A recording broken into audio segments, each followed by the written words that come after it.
Boston drowned beneath October rain the night Angela Vale discovered that marrying a monster might be the only way to stay alive. Dominic Vane didn't just own hotels and shipping companies. He owned judges, senators, and the kind of silence that made men disappear. Her dying cousin had begged him for one impossible favor: protect Angela, even if it meant marrying her. She thought it would be temporary, a cold arrangement, nothing more. But the moment Dominic looked at her like she mattered, Angela realized the real danger wasn't his empire. It was falling for a man the world called untouchable. If you want to see how far love can survive in the darkest corners of power, stay until the end. Hit that like button and drop a comment telling me what city you're watching from. I want to see how far this story travels.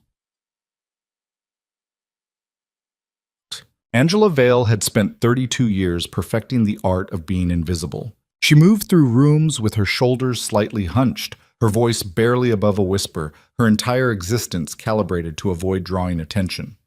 At the Harborview Hotel front desk, she smiled politely at guests who looked through her like she was wallpaper.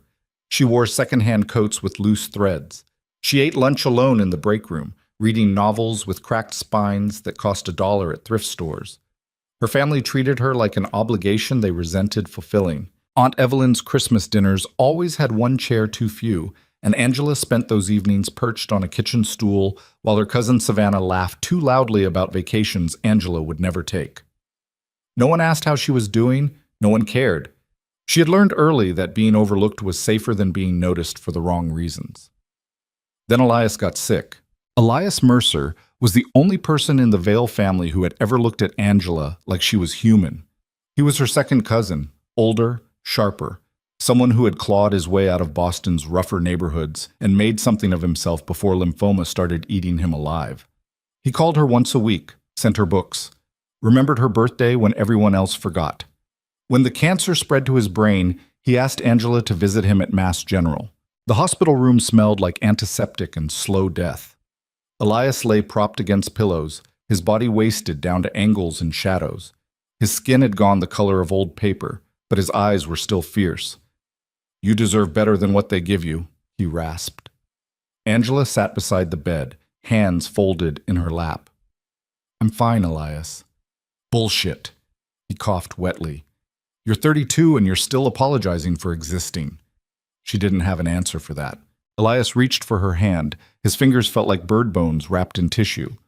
"I'm leaving you money," he said. "Not much. Enough to get you started somewhere new. But there's a condition." Angela frowned. "What kind of condition?" Elias's mouth twisted into something that might have been a smile if he'd had the strength for it. "I need you to meet someone first." "Elias?" "Dominic Vane."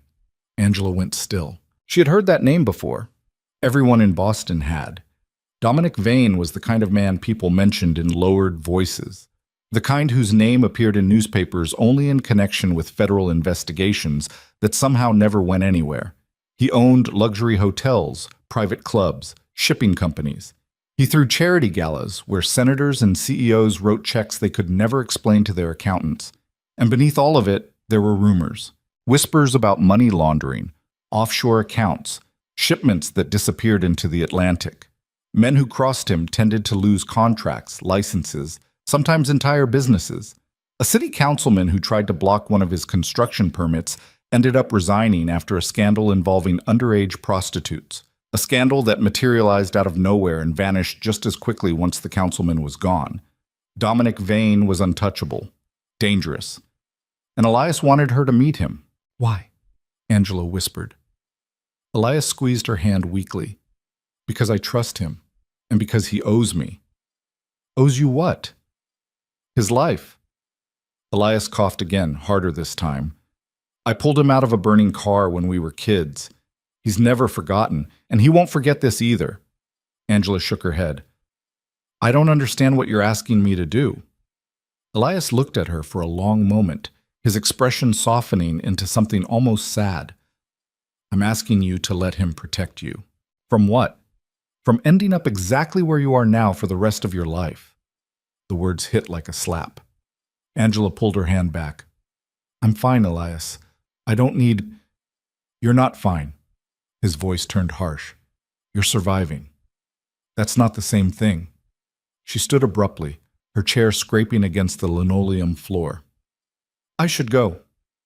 Angela, I'll come back tomorrow. She didn't. Elias died 3 days later, alone, in the early hours of a rainy morning.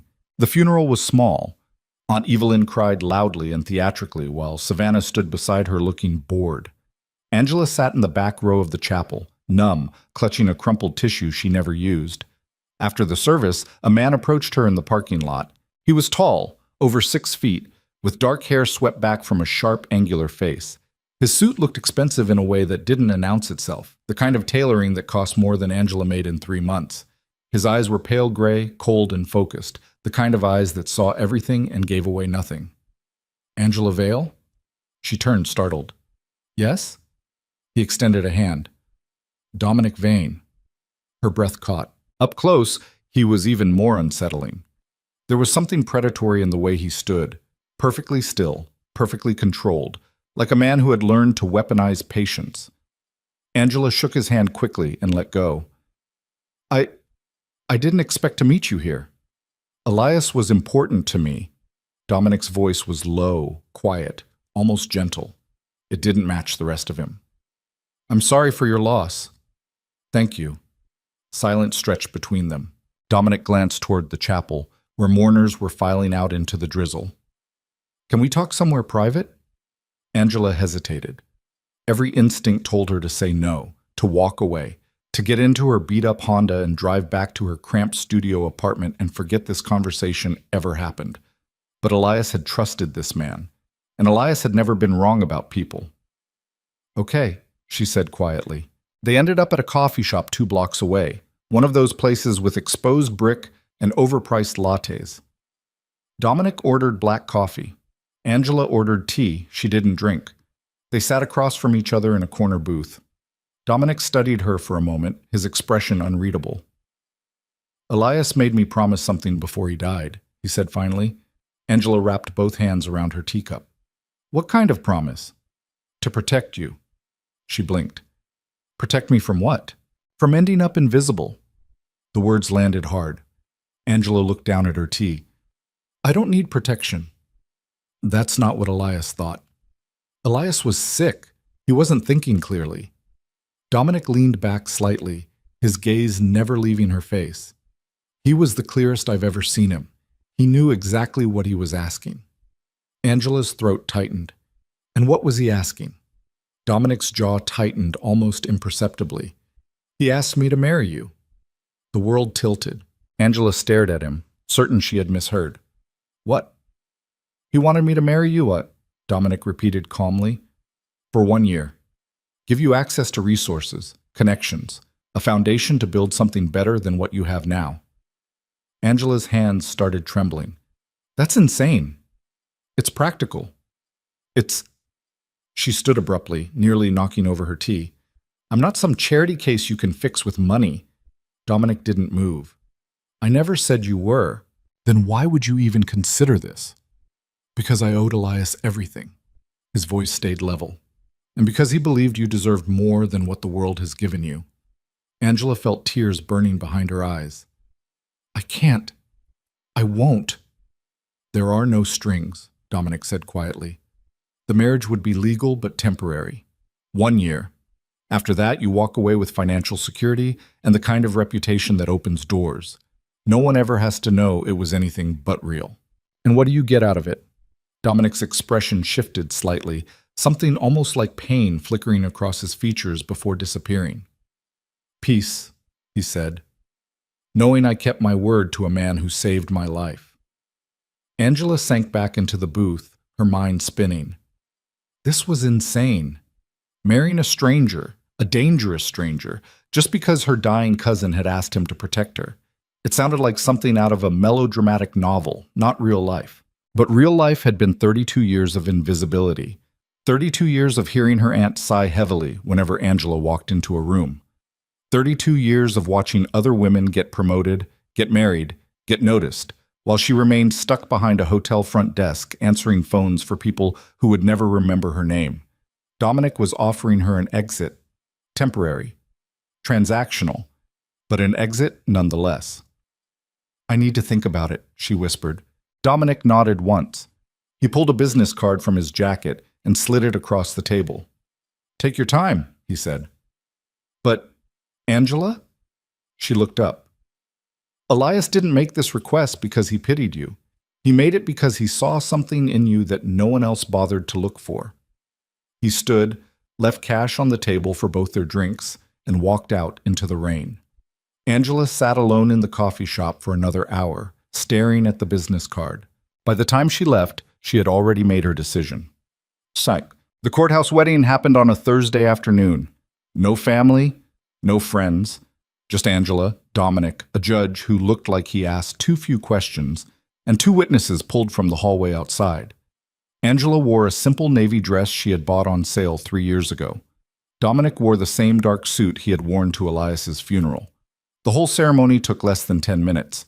When the judge pronounced them married, Dominic didn't kiss her. He shook her hand. We'll make this work, he said quietly. Angela nodded, her throat too tight to speak. Afterward, Dominic drove her to his penthouse in the financial district. The building was all glass and steel, the kind of place with a doorman who looked like he screened visitors for net worth. The elevator required a key card. The hallway on the top floor was silent, carpeted in thick gray that swallowed sound. Dominic unlocked the door and stepped aside. Angela walked into a space that looked like it belonged in an architecture magazine. Floor-to-ceiling windows overlooked Boston Harbor. The furniture was minimal, expensive leather, dark wood, nothing soft or welcoming. The kitchen was all marble and stainless steel. Everything gleamed. It felt like a museum, cold, untouched, beautiful in a way that made Angela afraid to sit down. Dominic set her suitcases, both of them, everything she owned, near the door. You'll have the guest suite, he said.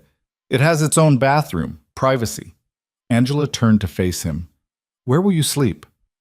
The master bedroom, other side of the penthouse. He gestured vaguely down a hallway. You won't even know I'm here most nights. I work late. She nodded slowly. Dominic walked to the kitchen and poured himself a drink. Whiskey, neat. He didn't offer her one. There are rules, he said, his back still to her. What kind of rules? He turned, glass in hand. In public, we're married. You wear the ring. You attend events with me when necessary. You let people believe this is real. And in private? In private, you do whatever you want. He took a sip. I won't touch you. I won't ask questions. You're free to come and go as you please. Angela's chest tightened. And after a year? After a year, we file for divorce. Quiet, clean. You walk away with $500,000 and a reputation that will get you hired anywhere you want to work. $500,000. Angela had never seen that much money in her life.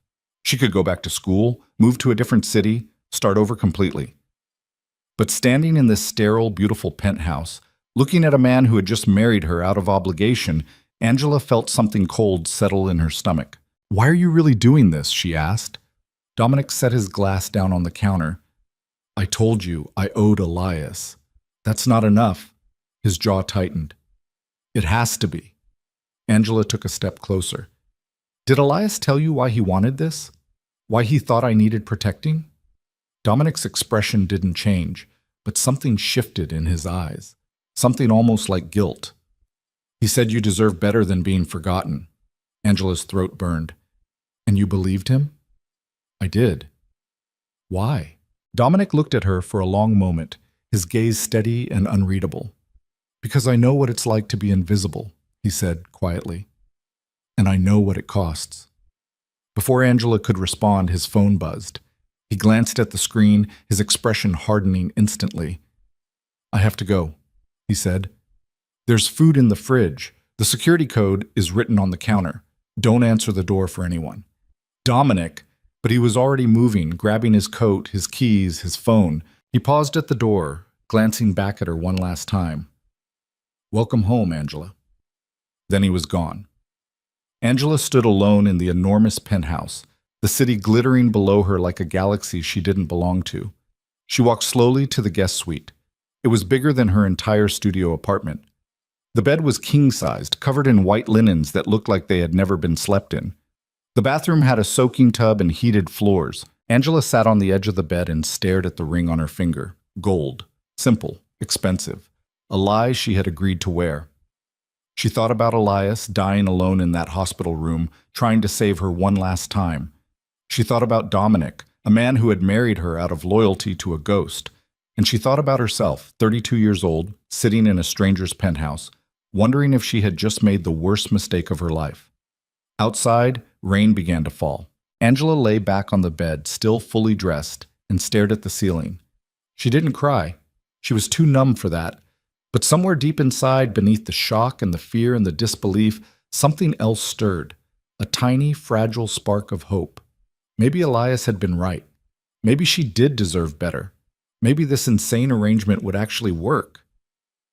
Angela closed her eyes and let the rain lull her into an uneasy sleep.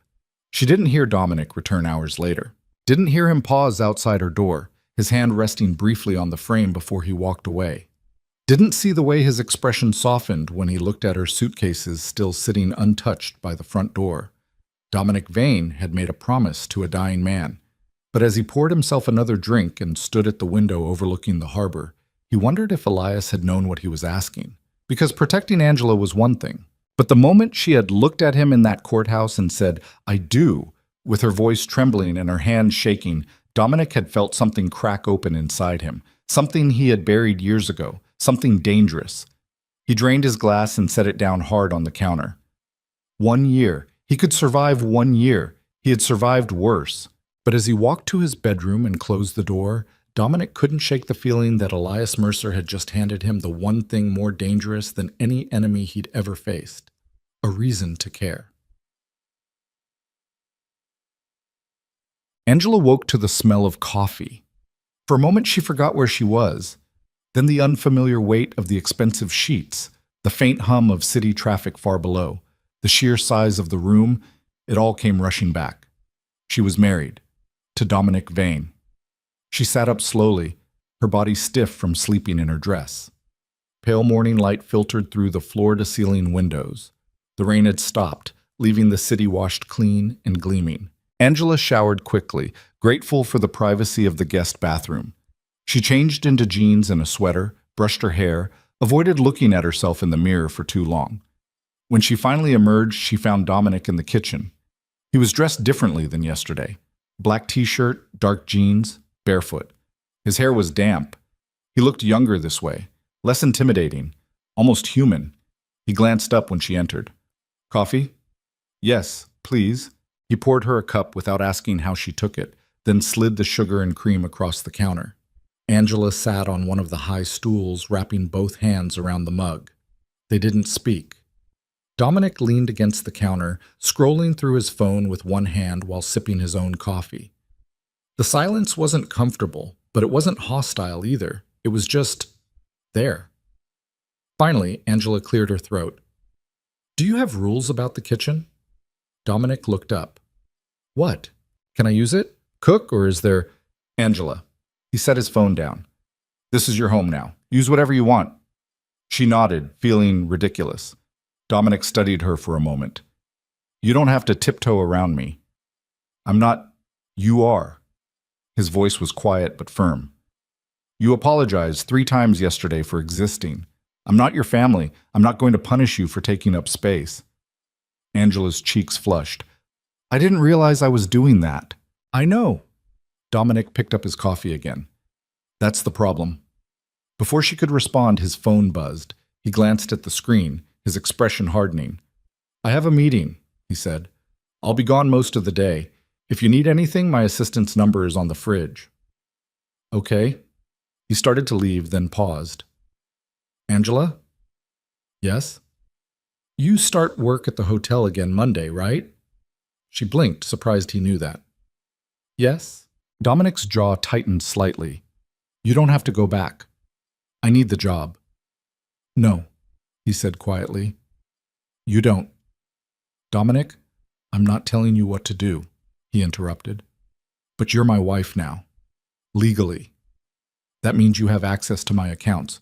You don't need to work a front desk job for minimum wage anymore."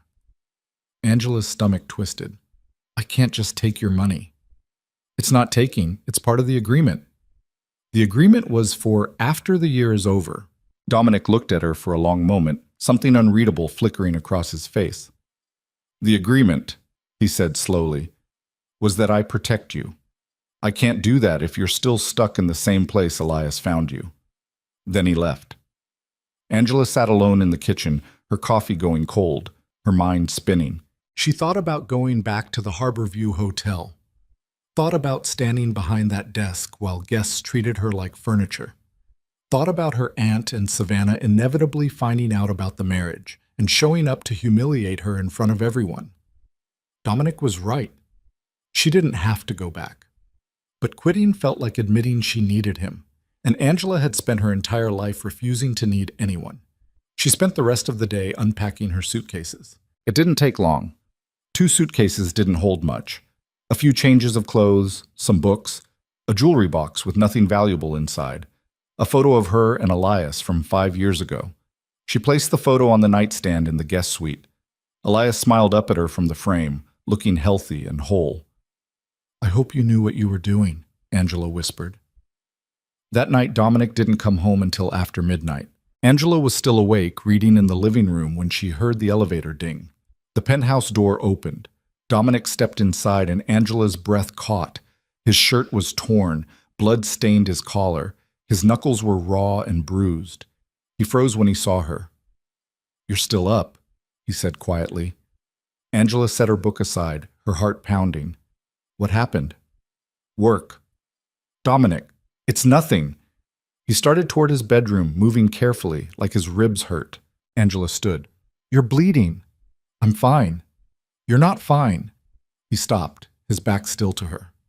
"Angela, go to bed." "Let me help." "I don't need—" "I'm a nurse," she lied. Dominic turned slowly, one eyebrow raised. "No, you're not." Angela's cheeks flushed. "Okay, no. But I know basic first aid, and you're dripping blood on your expensive floor." For a moment she thought he would refuse. Then he sighed, a sound so tired it made her chest ache. "Fine." Angela led him to the kitchen. She made him sit on one of the stools while she grabbed the first aid kit from under the sink. Up close, the damage was worse. A split lip, a bruise blooming along his jaw, scraped knuckles, and beneath the torn shirt, more bruises, dark purple spreading across his ribs.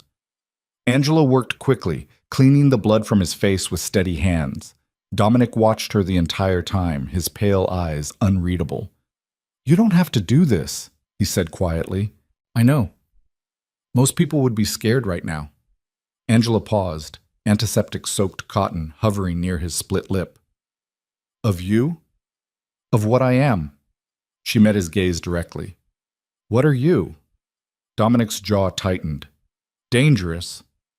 "So is crossing the street," Angela said. "Doesn't mean I stopped doing it."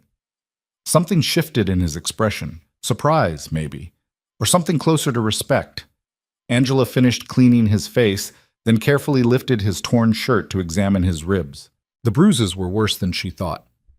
"You should see a doctor," she whispered. "I've had worse." "That's not reassuring."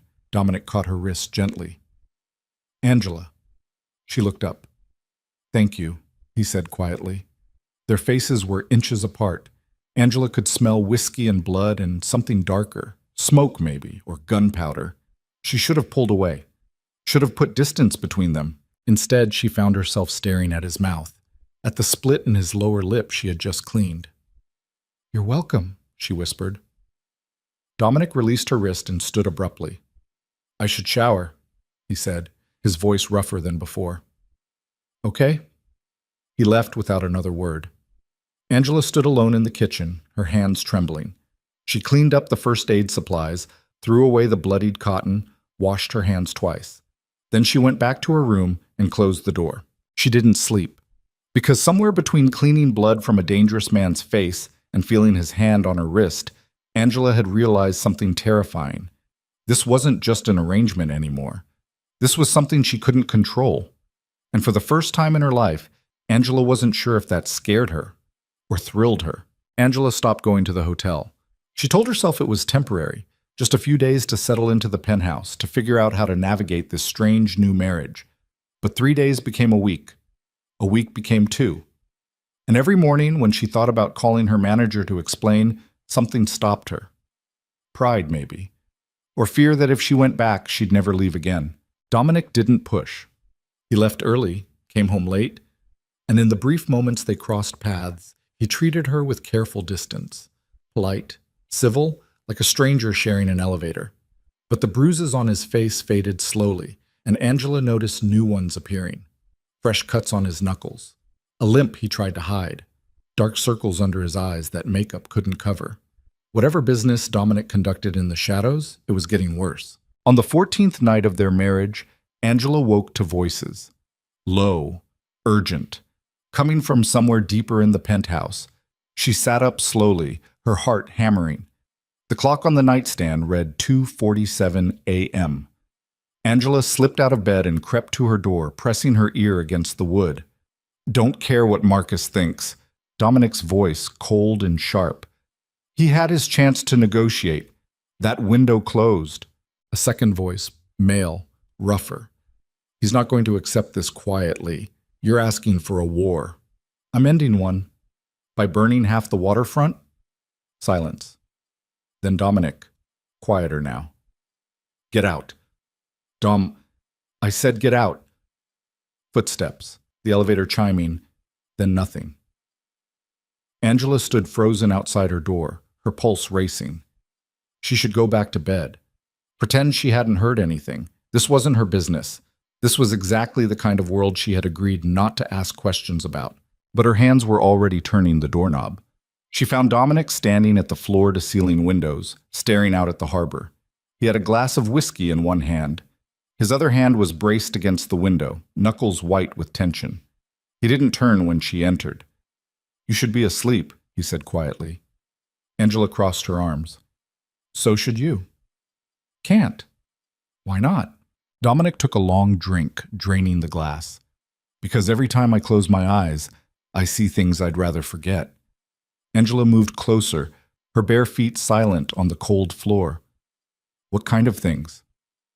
The kind that prove Elias was wrong about me. Wrong how? Dominic finally turned to look at her. In the dim light, his face looked carved from stone, beautiful and brutal at the same time. He thought I was capable of protecting you, Dominic said, but protection requires control, and I'm running out of both. Angela studied him carefully. What happened tonight? Nothing you need to worry about. Dominic. Angela. His voice hardened. This is the part where you don't ask questions, remember? She flinched. Dominic's expression shifted, regret flickering across his features before disappearing.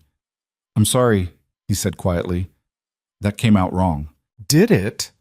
Angela's throat tightened. Or is this just a reminder that I'm not actually your wife? Just some obligation you're stuck with for 11 more months? Dominic set his glass down hard on the nearest table. You think that's what you are to me? I don't know what I am to you. You barely look at me. You leave before I wake up.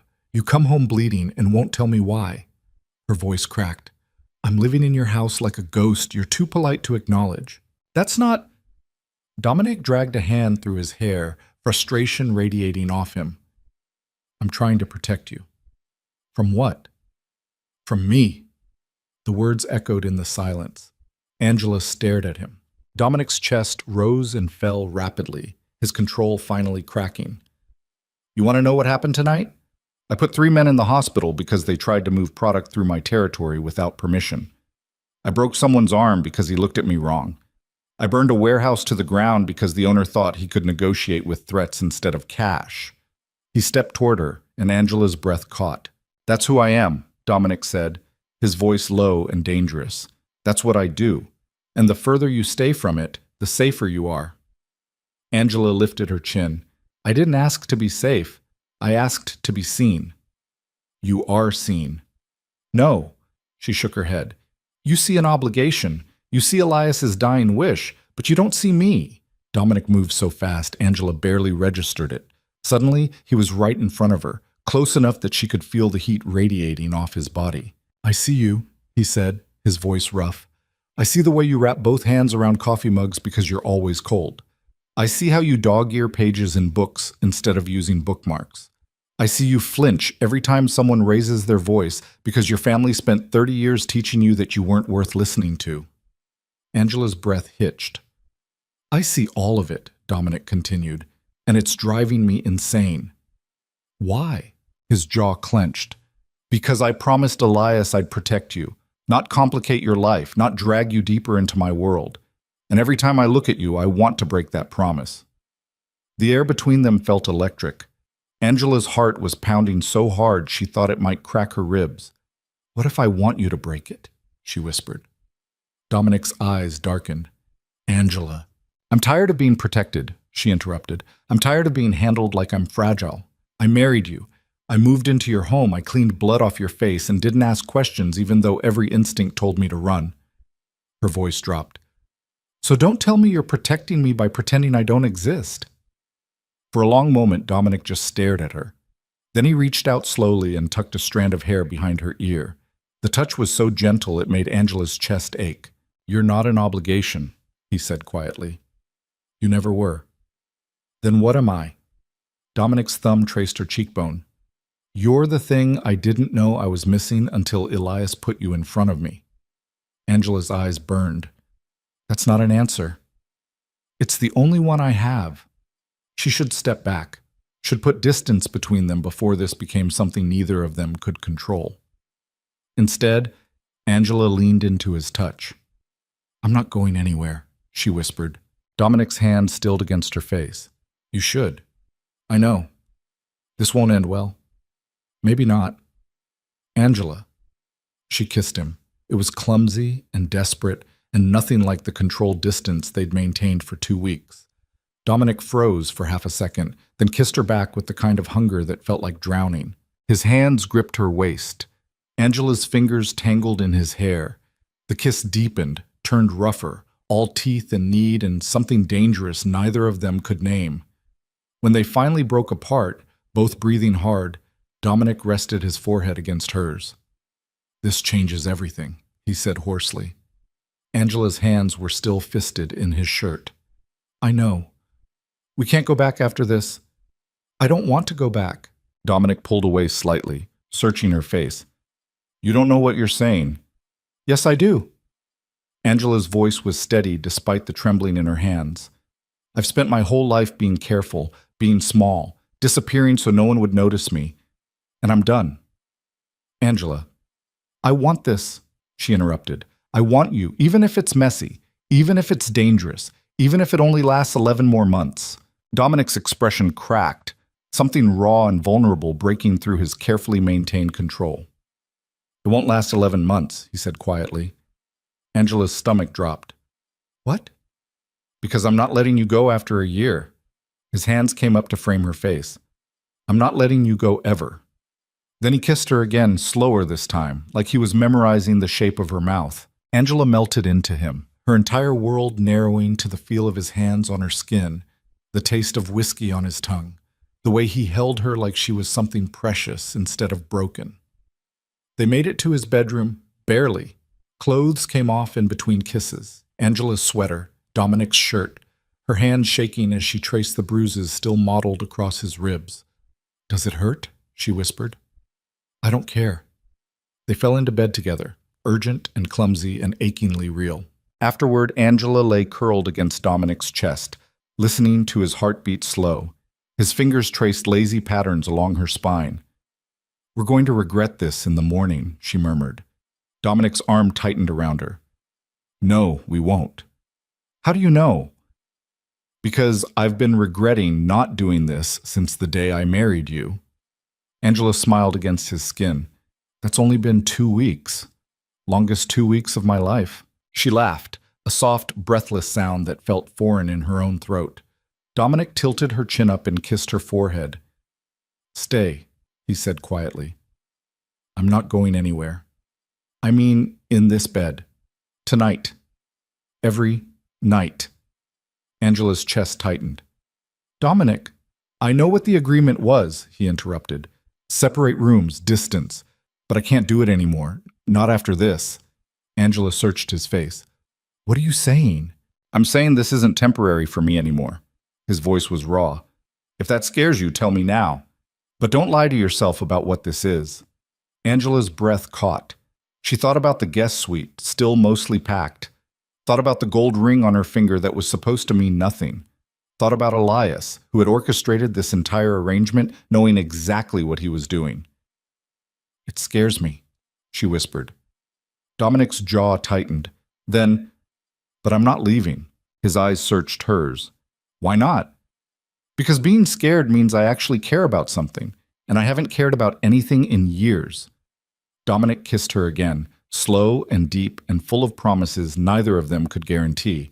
They fell asleep tangled together, the city glowing outside the windows like a universe holding its breath. Angela woke first. Pale morning light filtered through the curtains. Dominic was still asleep beside her, one arm draped across her waist, his face softer in sleep than she'd ever seen it. She should feel guilty, should regret crossing a line they could never uncross. Instead, she felt lighter than she had in years. Angela carefully extracted herself from Dominic's grip and slipped out of bed. She pulled on his discarded shirt, it hung to her thighs, and padded barefoot to the kitchen. She made coffee, toast, scrambled eggs she wasn't sure Dominic would eat. She was halfway through her second cup when she heard footsteps. Dominic appeared in the doorway, wearing only boxer briefs, his hair rumpled from sleep. Angela's mouth went dry. "Morning," he said, his voice rough. "Morning," she gestured to the counter. "I made breakfast. I wasn't sure if you—" Dominic crossed the kitchen in 3 strides and kissed her. Angela made a soft sound of surprise, then melted into him, her coffee forgotten. When he finally pulled back, there was something almost shy in his expression. "Thank you," he said quietly. "For what?" "For still being here." Angela's chest ached. "Where else would I be?" Dominic's thumb traced her lower lip. "Most people run when they see what I really am." "I'm not most people." "No," he agreed. "You're not." They ate breakfast together at the kitchen island, close enough that their knees touched. Dominic asked about the books Angela was reading. She asked about his business, carefully, testing where the boundaries were. He answered some questions, deflected others. It felt normal, almost domestic, like they were actually married instead of 2 people pretending. Then Dominic's phone rang. He glanced at the screen, and his entire demeanor shifted, warmth draining away, replaced by cold calculation. "I have to take this," he said. "Okay." He stepped into the living room, his voice dropping to a murmur Angela couldn't make out. She cleaned up breakfast, trying not to eavesdrop, trying not to notice how Dominic's shoulders tensed with each passing second. When he returned, his expression was carved from ice. "I have to go," he said. "Now?" "Yes."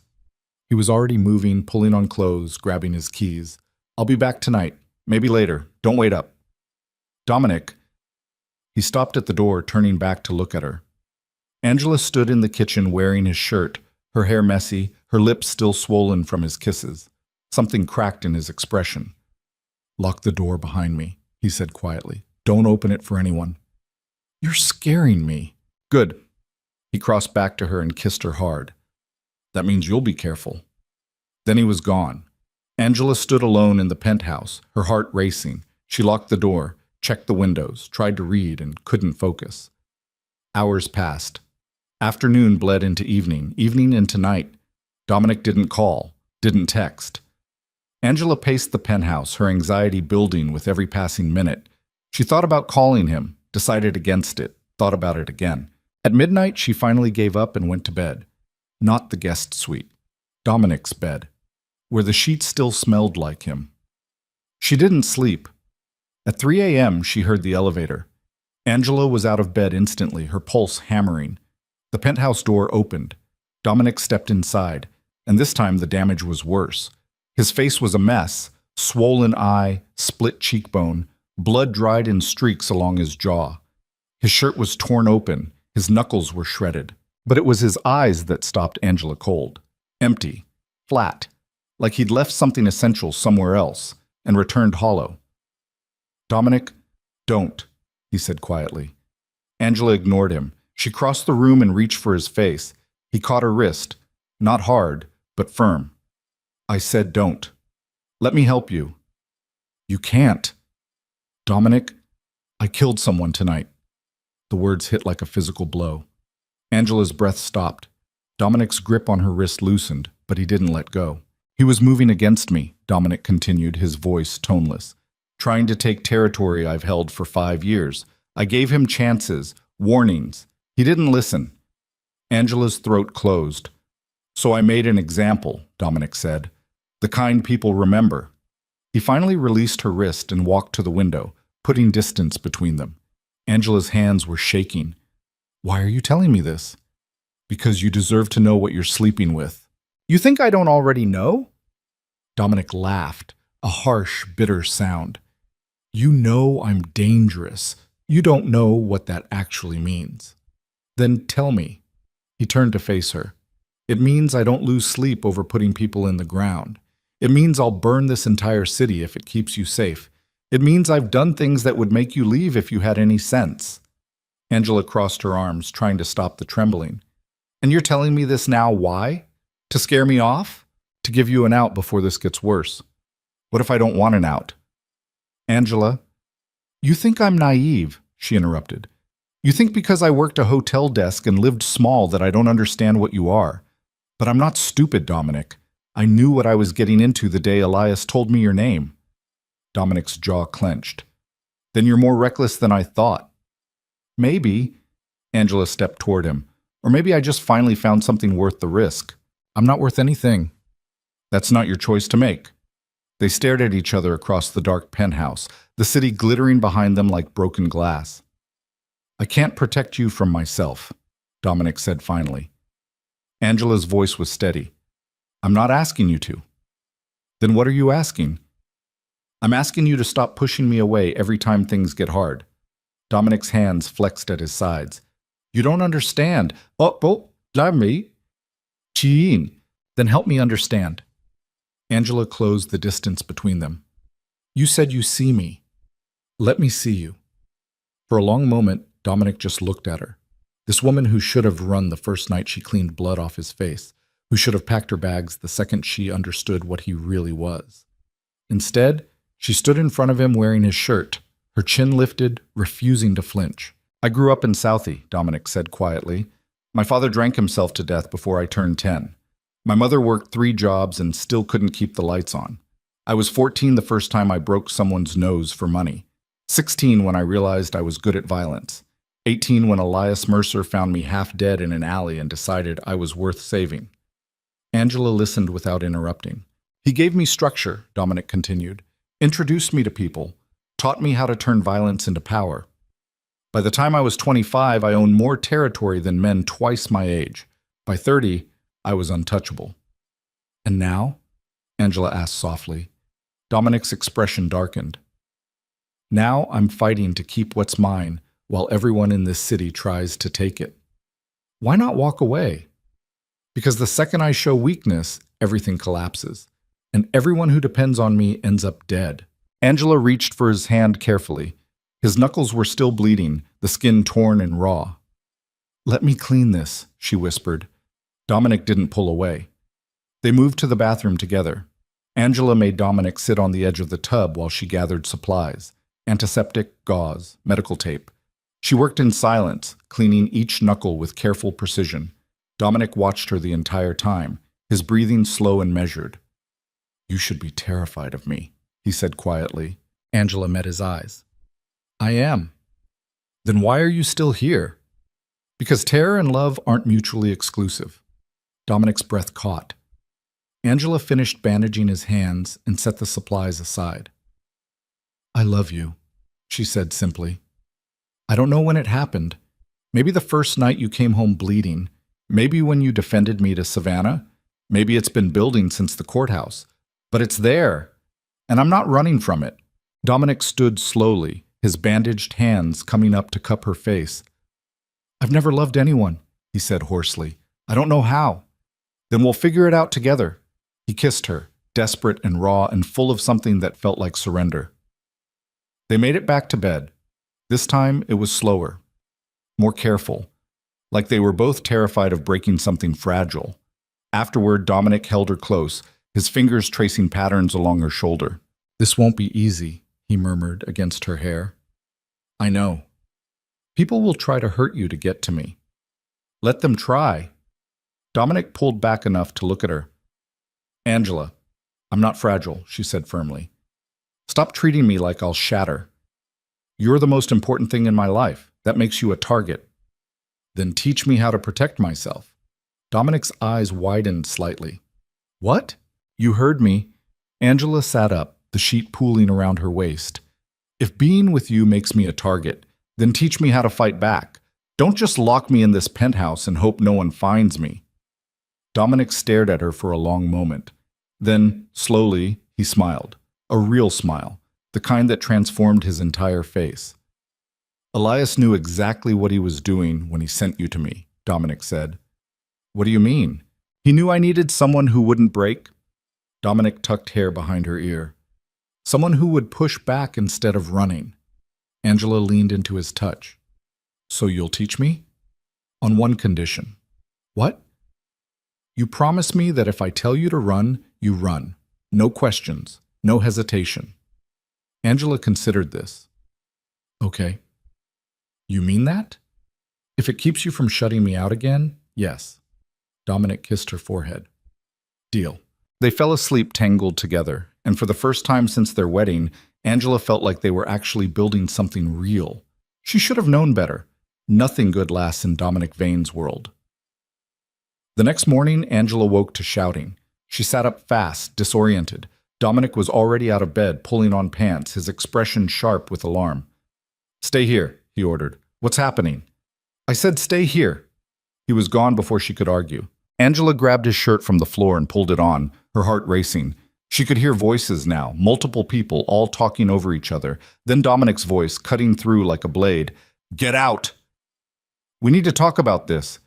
"There's nothing to talk about. Get out!" A woman's voice, cold and furious. "You don't get to shut me out of this decision." Angela's stomach dropped. She knew that voice.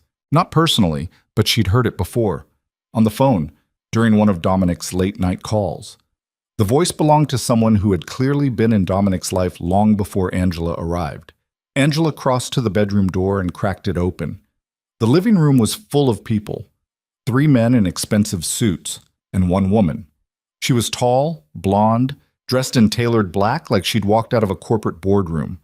Beautiful in a way that was sharp and deliberate. And she was staring at Dominic with the kind of fury that came from intimacy. "You can't make this call alone," the woman said. "Watch me," Dominic replied coldly. "This affects all of us. It affects me, my territory, my decision." The woman's eyes narrowed. "Since when do you make unilateral decisions without consulting?" "Since I stopped owing you explanations, Claire."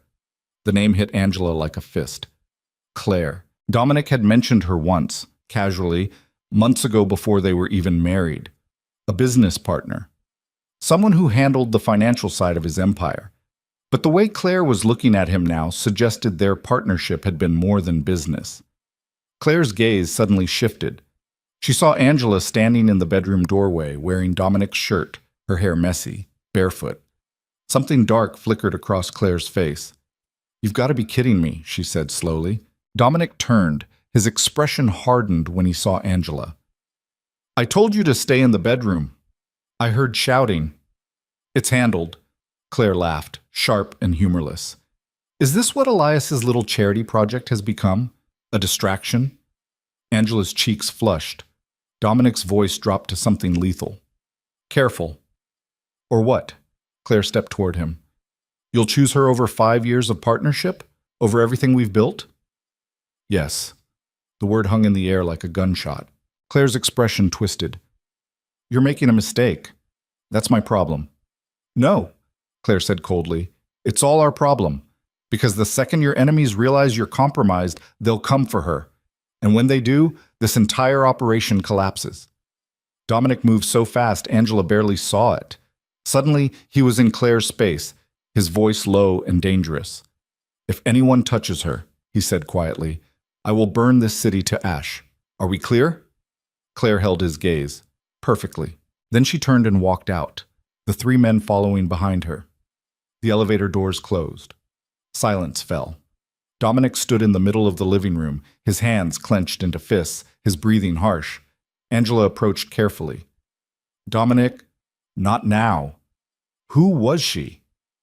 I said not now, Angela. I deserve to know. Dominic spun to face her. She's someone who used to share my bed before I married you. Is that what you wanted to hear? Angela's stomach twisted. Dominic's expression cracked. Fuck, Angela, I'm sorry. That came out. How long ago? Her voice was steady despite the trembling in her hands. 3 years. It ended 3 years ago. But she's still in your life. She's a business partner, nothing more. She doesn't act like nothing. Dominic dragged a hand through his hair. What she wants doesn't matter. What matters is that you're safe. I'm not the one in danger here. Angela stepped closer. You are. Because Claire's right. Your enemies are going to see me as a weakness. Let them. Dominic, I don't care what they think. His voice was raw. I don't care if loving you makes me vulnerable. I don't care if it costs me everything. Angela's breath caught. You just said you loved me. Dominic blinked, like he hadn't realized what he'd admitted. Then his expression softened. Yeah, he said quietly. I did. Angela crossed the remaining distance and kissed him, hard and desperate, and full of something that felt like falling. When they broke apart, Dominic rested his forehead against hers. This is going to get worse before it gets better, he murmured.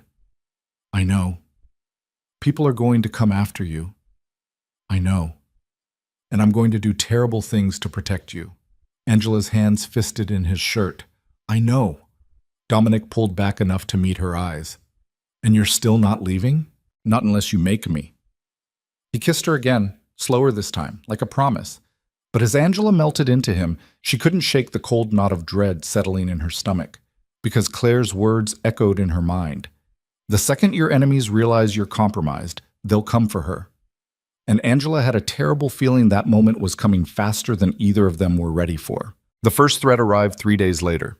Angela found it slipped under the penthouse door while Dominic was in the shower.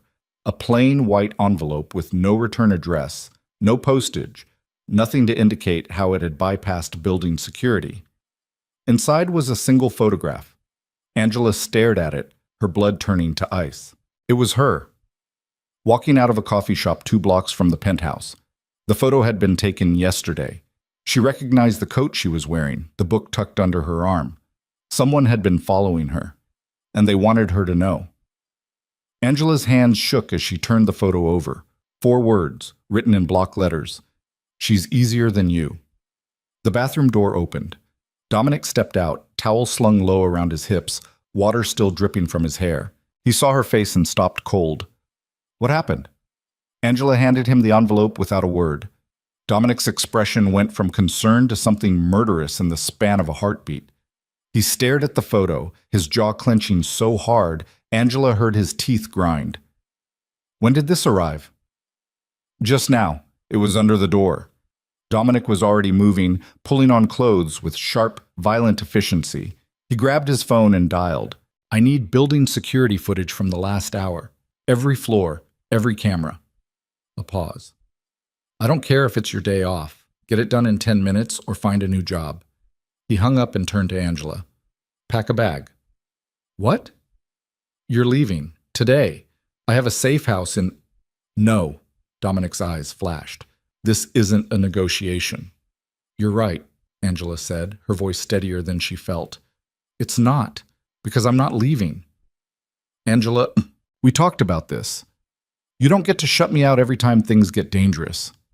This isn't dangerous. It's a direct threat. Dominic crossed to her, gripping her shoulders.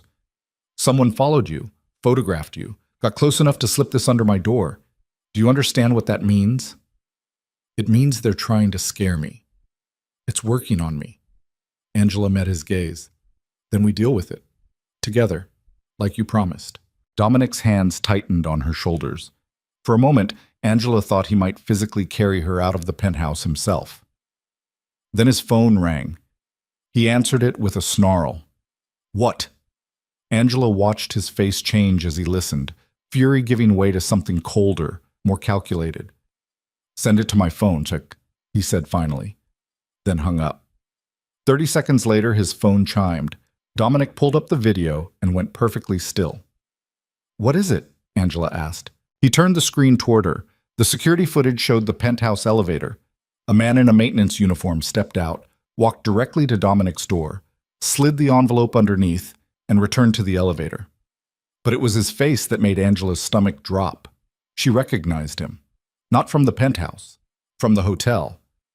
He'd been a guest 3 months ago, polite, forgettable, the kind of customer who checked in quietly and left without causing trouble. "Do you know him?" Dominic's voice was deadly quiet.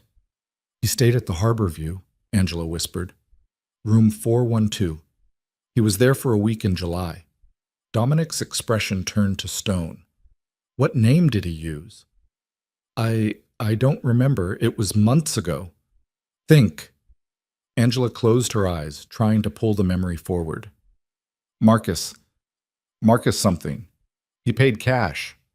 Dominic's entire body went rigid. "Marcus Kell." Angela opened her eyes. "You know him?" "He's the one I've been fighting for territory." Dominic's voice was flat, emotionless, the kind of calm that preceded violence. "He's been moving product through the waterfront for 6 months. I warned him, multiple times. 3 days ago, I made an example of one of his distributors." The pieces clicked into place. "He was watching me," Angela said slowly, "even before we got married. He was watching me. You were just collateral he knew he could use eventually." Dominic pocketed his phone. "This ends today." "What are you going to do?" "What I should have done 6 months ago." Angela grabbed his arm. "Dominic, I'm going to kill him."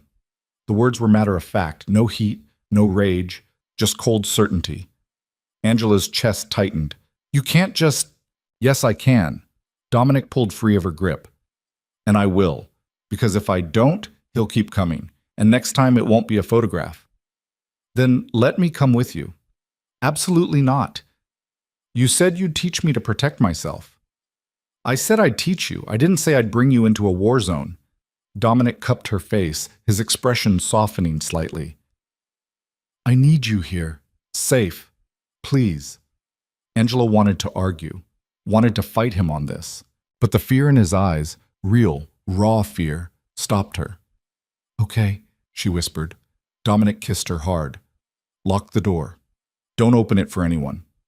I'll be back before midnight." "Promise?" "I promise." He left.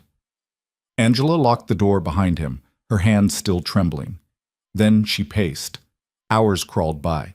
She tried to read, couldn't focus, tried to cook, burned everything, tried to sleep and gave up after 20 minutes of staring at the ceiling.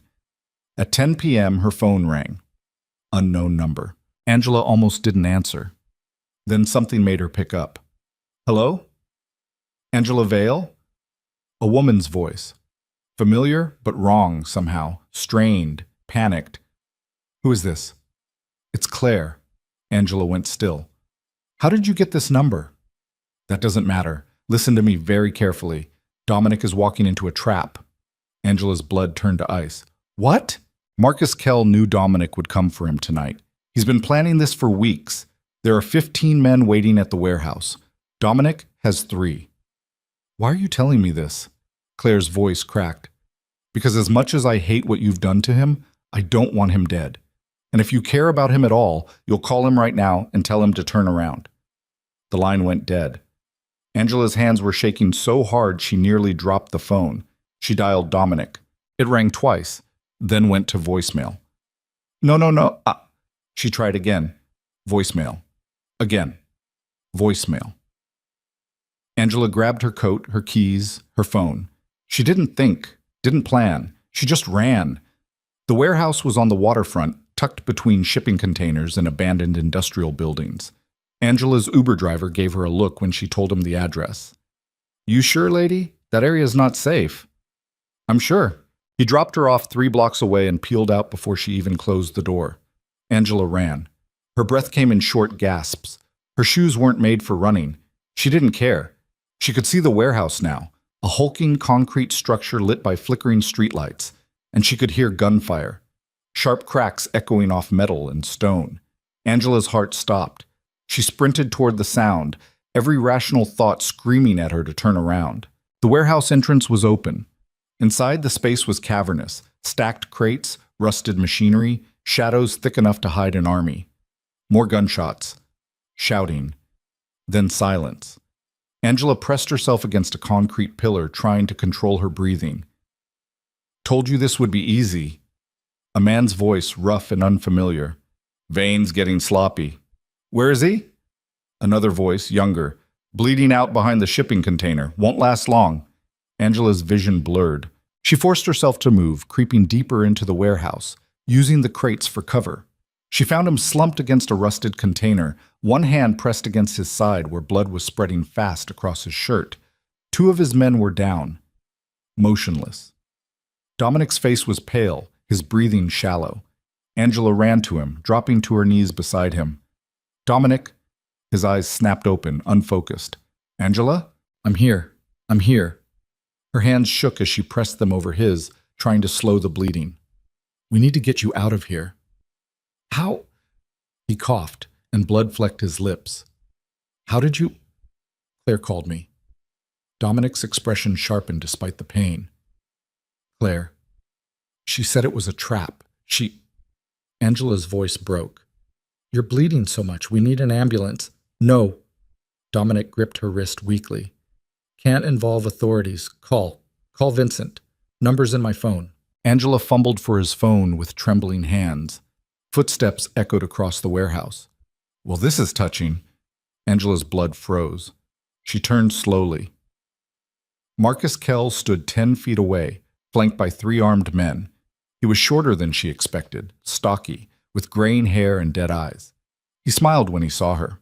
Angela Vale, the mystery woman who turned Boston's most dangerous man into a sentimental fool. He tilted his head. "I have to say, I'm disappointed. I expected someone more impressive." "Fuck you," Angela spat. Marcus laughed. "There's some fire. Dominic, you've been holding out on us." Dominic tried to stand and collapsed back against the container, his face gray with pain. Marcus took a step closer. "Here's what's going to happen. You're going to watch me put a bullet in your wife's head. Then you're going to bleed out knowing the last thing you saw was her brains on this concrete floor." Angela's entire body went cold. One of Marcus's men raised his gun, and then the world exploded. Gunfire erupted from somewhere above. The catwalks. Marcus's men went down fast, blood spraying across rusted metal. Marcus dove for cover, cursing. Angela threw herself over Dominic, shielding him with her body. More gunfire, shouting, the sharp smell of cordite and blood. Then silence. Footsteps on metal stairs. Angela looked up. Claire descended from the catwalk, a pistol in her hand, 5 armed men following behind her. She walked past Marcus's body, 2 bullets in the chest, eyes still open in shock, and stopped in front of Angela and Dominic. "You're late," Dominic rasped. Claire's expression was ice. "You're welcome." She nodded to her men. 2 of them moved forward, carefully lifting Dominic. "We have a doctor waiting," Claire said. "You'll live, probably." Dominic's eyes found Angela. "You shouldn't have come." "I had to." "You could have been killed." "So could you." Claire made a disgusted sound. "Save the romance for later. We need to move before cops show up." They carried Dominic out to a black SUV waiting in the alley. Angela climbed in beside him, her hands still covered in his blood. Claire got in the front passenger seat. "Drive," she ordered. The SUV pulled away from the warehouse, tires screeching. Angela held Dominic's hand the entire way, her fingers laced through his, feeling his pulse flutter weakly against her wrist. "Stay with me," she whispered. Dominic's eyes were half closed. Always. The doctor's office was in Chinatown. Unmarked door, no sign, the kind of place that asked no questions and kept no records. They carried Dominic inside. The doctor took one look at the wound and started barking orders in Mandarin. Angela tried to follow them into the operating room. Claire grabbed her arm. "You'll just be in the way." "I'm not leaving him." "He's getting a bullet removed, not dying." Claire's grip tightened. "You and I need to talk." She pulled Angela into a small waiting room and closed the door. They stood on opposite sides of the cramped space, tension thick enough to choke on. "You saved his life," Angela said finally. "I saved my investment." Claire's voice was cold.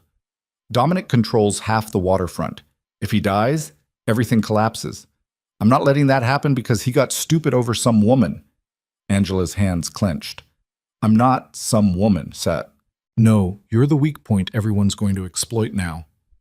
Step closer. Marcus Kell isn't the last. There will be others. And they'll all see exactly what Marcus saw.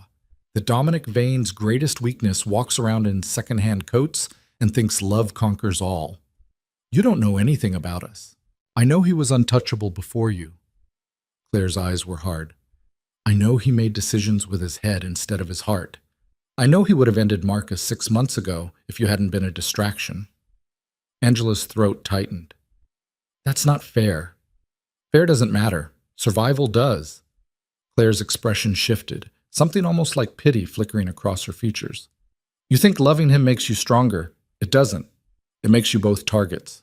Then why did you save us tonight? Claire was silent for a long moment. Because I loved him once too, she said finally. And I know what it costs. The words hung between them like broken glass. Before Angela could respond, the operating room door opened. The doctor stepped out, pulling off bloody gloves. He'll live, he said in accented English. Bullet missed the liver. Lots of blood loss, but he's stable. He needs rest. Angela sagged with relief. Claire nodded once. Can he be moved? In a few hours. Not before. We'll wait. The doctor disappeared back into the operating room. Claire turned to Angela. I meant what I said. You're a liability. I don't care. You should. Claire's voice dropped. Because Dominic will burn his entire empire to keep you safe, and when he does, everyone who depends on him will suffer. What do you want me to do? Leave. Claire said it simply, like she was suggesting a different restaurant. Disappear.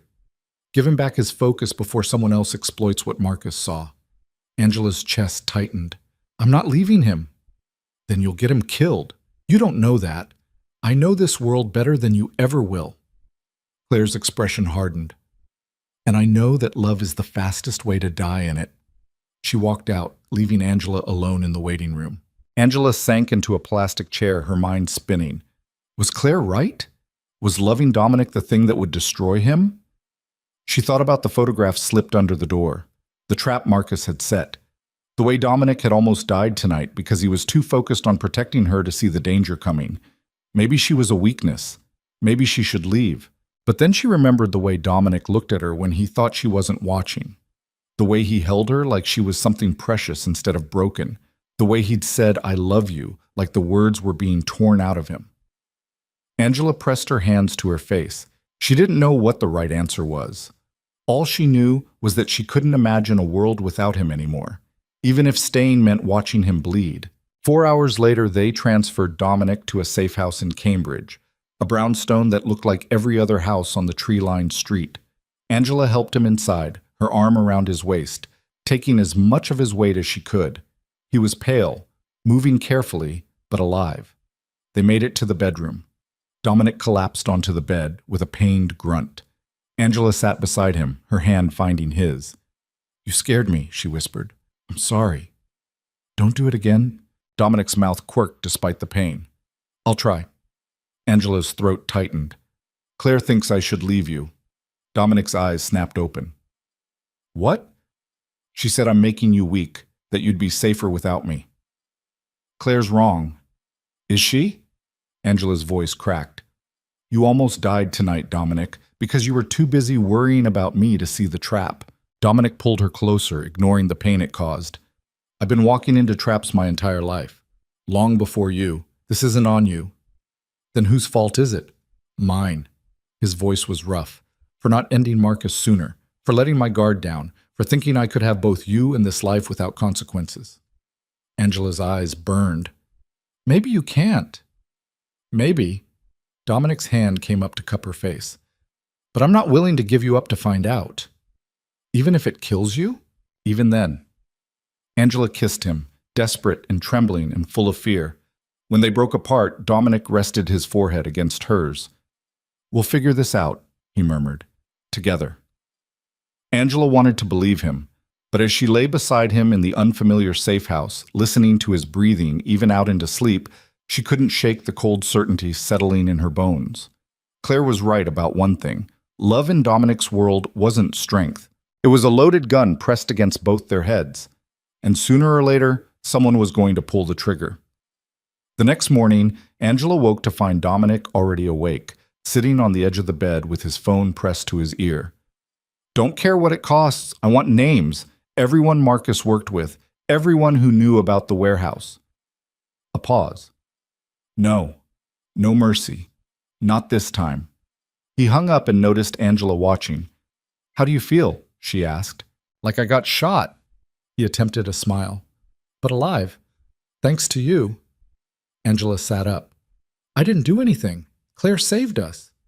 "You called her, warned me." Dominic reached for her hand. "If you hadn't, Don't." Angela pulled away. "Don't make me the hero. I'm the reason you were there in the first place." "Angela, he sent that photograph because of me. Set the trap because of me. You almost died because I make you vulnerable." Dominic's jaw clenched. "Claire got to you. She told me the truth. She told you what she needed to believe to justify walking away from me 3 years ago." Dominic stood carefully, wincing. Claire loved control more than she loved me. When she realized she couldn't have both, she chose control. Don't let her poison what we have. What if she's right? She's not. You don't know that. Yes, I do. Dominic crossed to her, gripping her shoulders. Because I've been in this world for 15 years. I've survived prison, gang wars, federal investigations, assassination attempts. You know what almost broke me? Not violence. Not betrayal. Loneliness. Angela's breath caught. "I was dying slowly before you," Dominic continued, his voice raw, "turning into something empty. You didn't make me weak, you made me human again." Tears burned Angela's eyes. "I don't want to be the reason you die." "You won't be." He pulled her close. "We're going to survive this. Both of us." Angela wanted to believe him, but before she could respond, the safehouse door exploded inward. Wood splintered, glass shattered. Men in tactical gear poured through the entrance. Dominic shoved Angela behind him, reaching for the gun on the nightstand. He didn't make it. Someone hit him from behind, a rifle butt to his wounded side. Dominic went down hard, gasping in pain. Angela screamed. Rough hands grabbed her, dragged her backward. She fought, kicking, clawing, but there were too many of them. A black hood came down over her head. The world went dark. She heard Dominic roaring her name, heard the wet sound of fists hitting flesh. Then nothing. When they pulled the hood off, Angela was zip-tied to a chair in a concrete room with no windows. A single light bulb swung overhead, and across from her sat a woman she'd never seen before. Older, 50s maybe, expensively dressed, cold eyes that missed nothing. "Angela Vale," the woman said pleasantly. "We finally meet." Angela's heart hammered. "Who are you?"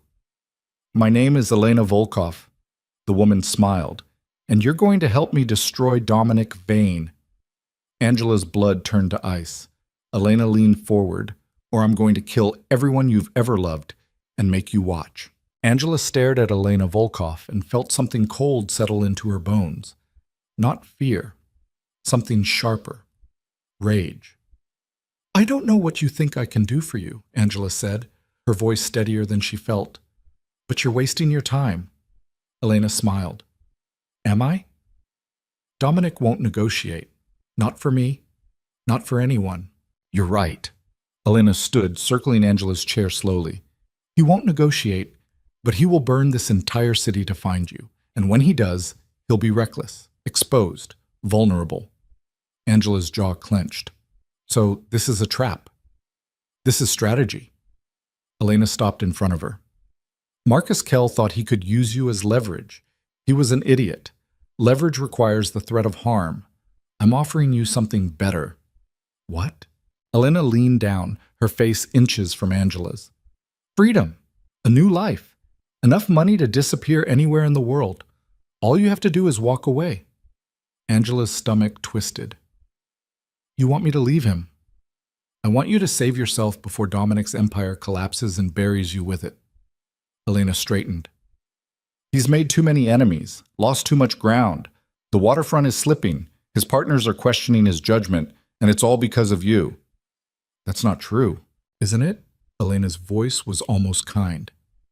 How many times has he chosen protecting you over protecting his territory? How many deals has he walked away from because they posed a risk to your safety?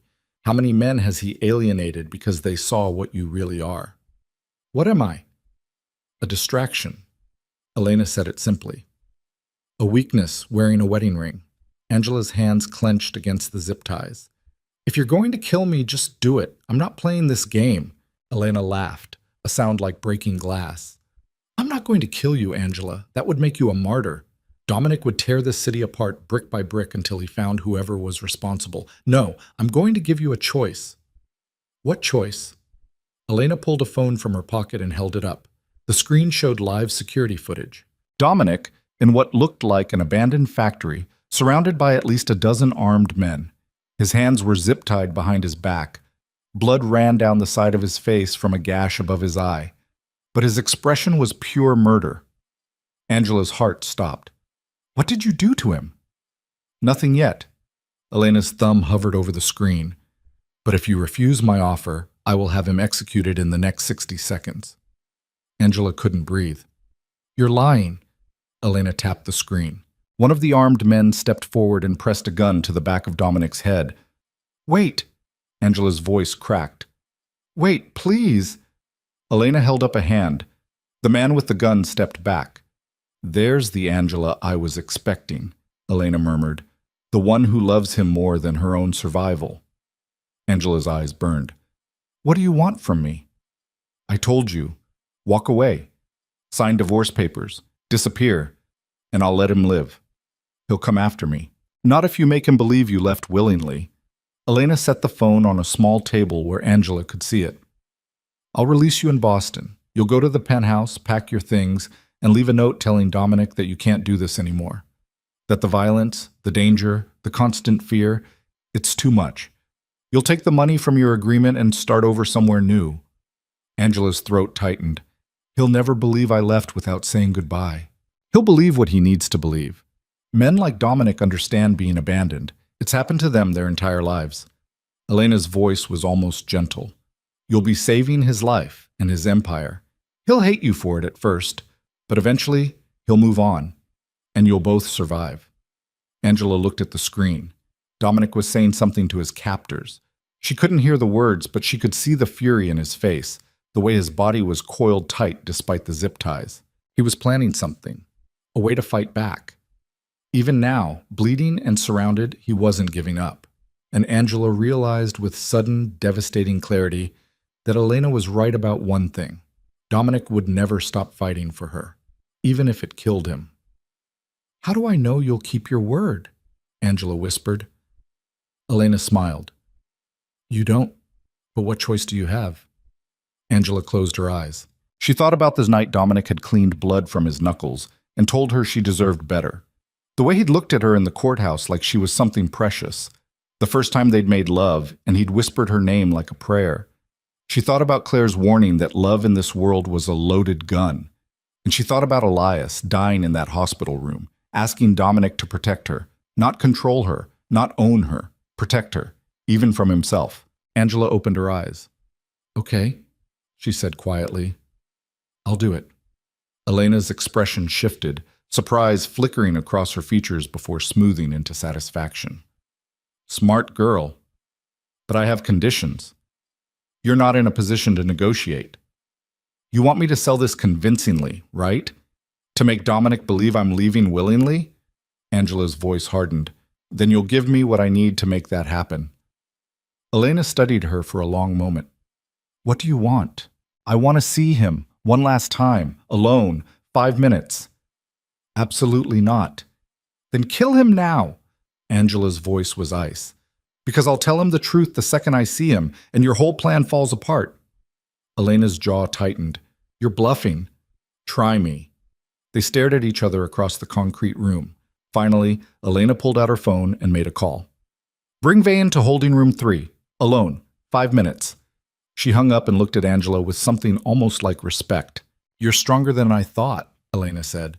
You have no idea. 20 minutes later, They cut Angela's zip ties and shoved her into a different room. Smaller, no windows, a single metal table bolted to the floor. Dominic was already there. They'd tied him to a chair, his hands bound behind him, his face a mess of cuts and bruises. But the second he saw Angela, his entire body went rigid. Angela, she crossed the room in 3 strides and kissed him hard. Dominic made a sound against her mouth, relief and desperation and rage all tangled together. When Angela pulled back, his eyes were searching her face frantically. Are you hurt? No. Did they touch you? No, Dominic. I'm going to kill every single person in this building. His voice was low and lethal. Starting with whoever gave the order to take you. Angela cupped his face carefully, avoiding the worst of the bruises. Listen to me. We don't have much time. What did they want? Angela's throat tightened. She had practiced this in her head during the drive over, had gone over every word, every inflection, trying to figure out how to lie to the one person who could always see through her. But standing here, looking into his pale gray eyes, she realized she couldn't do it. She couldn't sell him the fiction Elena wanted. So she'd give him the truth and pray he was smart enough to play along. They want me to leave you, Angela said quietly. Elena Volkov offered me money, a new identity, protection, everything I'd need to disappear. In exchange, I walk away and let you get back to running your empire without distractions. Dominic's expression turned murderous. And you said, I said yes. The words landed like a physical blow. Dominic went completely still. What? Angela's hands were shaking, but she kept them pressed to his face, forcing him to look at her. I'm going to walk out of here.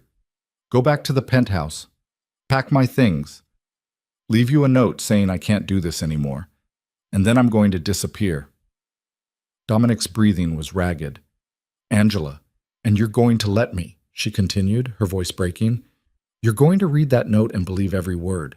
You're going to let me go without coming after me. Do you understand? No! Dominic tried to pull away from her hands, but the restraints held him in place. Fuck no.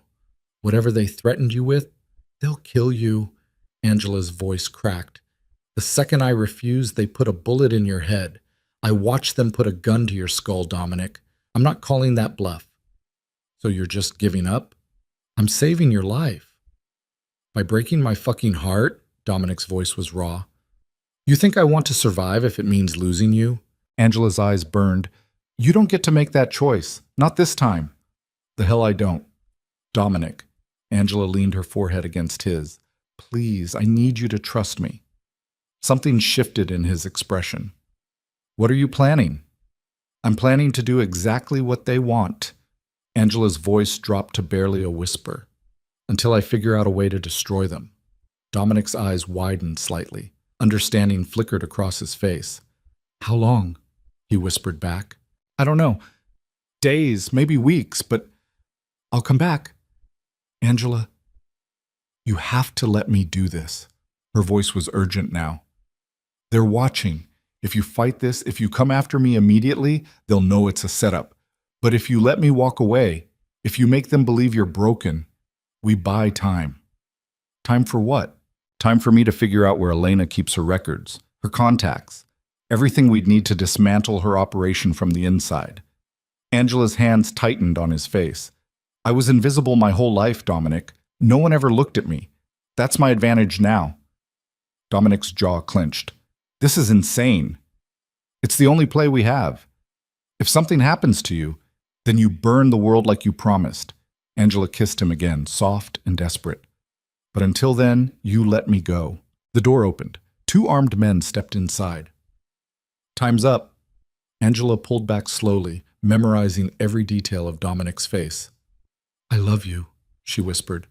Dominic's voice was hoarse. Don't do this. I have to. She turned and walked toward the door. Angela? She stopped but didn't turn around. When you come back, Dominic said quietly, we're burning every single person who touched you. No mercy. No exceptions. Angela's mouth curved into something that wasn't quite a smile. I'm counting on it. Then she left. They drove her back to the penthouse in a black SUV with tinted windows. Elena sat beside her in silence. When they pulled up to the building, Elena handed her a burner phone. You have 2 hours to pack and leave. If you're not gone by then, Dominic dies. If you contact anyone, police, FBI, any of his associates, Dominic dies. If you try to run without leaving the note to Dominic dies. I understand. Angela took the phone. How do I know you'll let him go once I'm gone? You don't. Elena's expression was unreadable. But I keep my word. Always. It's the only reason I've survived this long. Angela nodded once and got out of the SUV. She rode the elevator to the penthouse, her heart hammering. The space felt empty without Dominic. Cold. Angela moved through the rooms mechanically, packing her clothes, her books, the photograph of Elias. Everything fit into 2 suitcases, just like before. She sat at the kitchen island and pulled out a piece of paper. Her hands shook as she wrote, Dominic, I can't do this anymore. The violence, the danger, the constant fear that every time you leave, you won't come back. It's too much. I thought I could be strong enough. I thought loving you would be enough. But I was wrong. You were right about one thing. I'm not built for your world, and staying will only get one or both of us killed. I'm taking the money from our agreement and starting over somewhere new. Please don't look for me. Let me go. It's better this way. I'm sorry. Angela. She read it twice, hating every word. Then she left it on the counter where Dominic would find it. Angela took one last look at the penthouse, the harbor views, the kitchen where they'd shared coffee, the bedroom where they'd fallen in love despite every reason not to. Then she picked up her suitcases and walked out. The SUV was waiting. Elena said nothing as Angela climbed inside. They drove in silence to a private airfield outside the city. A small jet was waiting, engines already running. Where am I going? Angela asked. Miami. You'll have a hotel room reserved under a new name. Cash will be delivered tomorrow. After that, you're on your own. Elena handed her an envelope. Passport, credit cards, birth certificate. You're Emma Harris now, 28 years old, originally from Seattle, moved to Miami for work. Angela took the envelope with numb fingers. One more thing, Elena said. If you ever try to contact Dominic Vane again, I'll know. And I will kill you both. Are we clear? Angela met her eyes. Perfectly. She boarded the plane without looking back. The jet took off into gray skies, Boston disappearing beneath the clouds. Angela sat in the leather seat, staring at the fake passport in her hands. Emma Harris. A stranger's name for a stranger's life. She thought about Dominic reading her note right now. The look on his face. The way his hands would shake as he crumpled the paper. She thought about him believing, even for a second, that she had abandoned him. Angela's chest tightened until she couldn't breathe, but she didn't cry. She couldn't afford to, because Elena Volkov had made one critical mistake. She'd assumed Angela Vale was still the invisible woman who apologized for existing, the woman who disappeared into corners and accepted whatever scraps the world offered. But Angela wasn't that woman anymore. Dominic had taught her to take up space, to fight back, to be dangerous when necessary. And now Elena was going to learn exactly how dangerous an invisible woman could be. The plane landed in Miami 4 hours later. A driver was waiting to take her to the hotel, a mid-range chain near the beach, the kind of place that catered to tourists and asked no questions. Angela checked in under her new name and rode the elevator to the 8th floor. The room was generic. Beige walls, floral bedspread, a view of the parking lot. Angela set her suitcases down and sat on the edge of the bed. Then finally, she let herself feel it. The fear, the rage, the crushing weight of being separated from the only person who had ever made her feel whole. She pulled out her phone, her real phone, the one Elena thought she'd thrown away. She'd hidden it in the lining of her suitcase. Angela turned it on, her hands shaking. 37 missed calls from Dominic, 23 voicemails, dozens of texts. She opened the most recent one. I know you're playing her. I know you're coming back. But if you're reading this and you meant what you wrote, if you really want out, I'll let you go. I love you enough to give you that. But please, Angela, please tell me this is part of the plan. Angela's vision blurred. She typed quickly. It's part of the plan. Give me 2 weeks. Then come find me. She sent it, then turned off the phone before he could respond. Because if she read whatever he wrote back, she'd break, and she couldn't afford to break. Not yet. Angela stood and walked to the window. Miami sprawled beneath her, bright and loud and nothing like Boston. Somewhere in this city, Elena Volkov had connections, resources, people who owed her favors, and Angela was going to find every single one of them. She'd play the role of Emma Harris, quiet, forgettable, exactly the kind of woman no one looked at twice. She'd get a job, make friends, blend in. And while she did, she'd listen, watch, learn, find the cracks in Elena's operation. Because Angela had learned one essential truth in the months since marrying Dominic Vane. Invisible didn't mean powerless. Sometimes it meant predator instead of prey. And when Dominic finally came for her, and he would come, she had no doubt, Angela would hand him everything he needed to dismantle Elena's empire piece by piece. Then they'd burn it all to the ground together. Angela pulled the curtains closed and started unpacking. She had work to do. 2 weeks later, Angela had a job at a beachfront restaurant, a studio apartment in Little Havana, and 3 new friends who thought Emma Harris was a sweet, slightly shy woman recovering from a bad breakup. None of them knew she spent her nights tracking financial transactions through shell companies, mapping out Elena's network one connection at a time. None of them knew she'd planted listening devices in 2 luxury hotels Elena used for business meetings. None of them knew she was building a case that would bring down one of the East Coast's most dangerous criminal networks. Angela had become invisible again.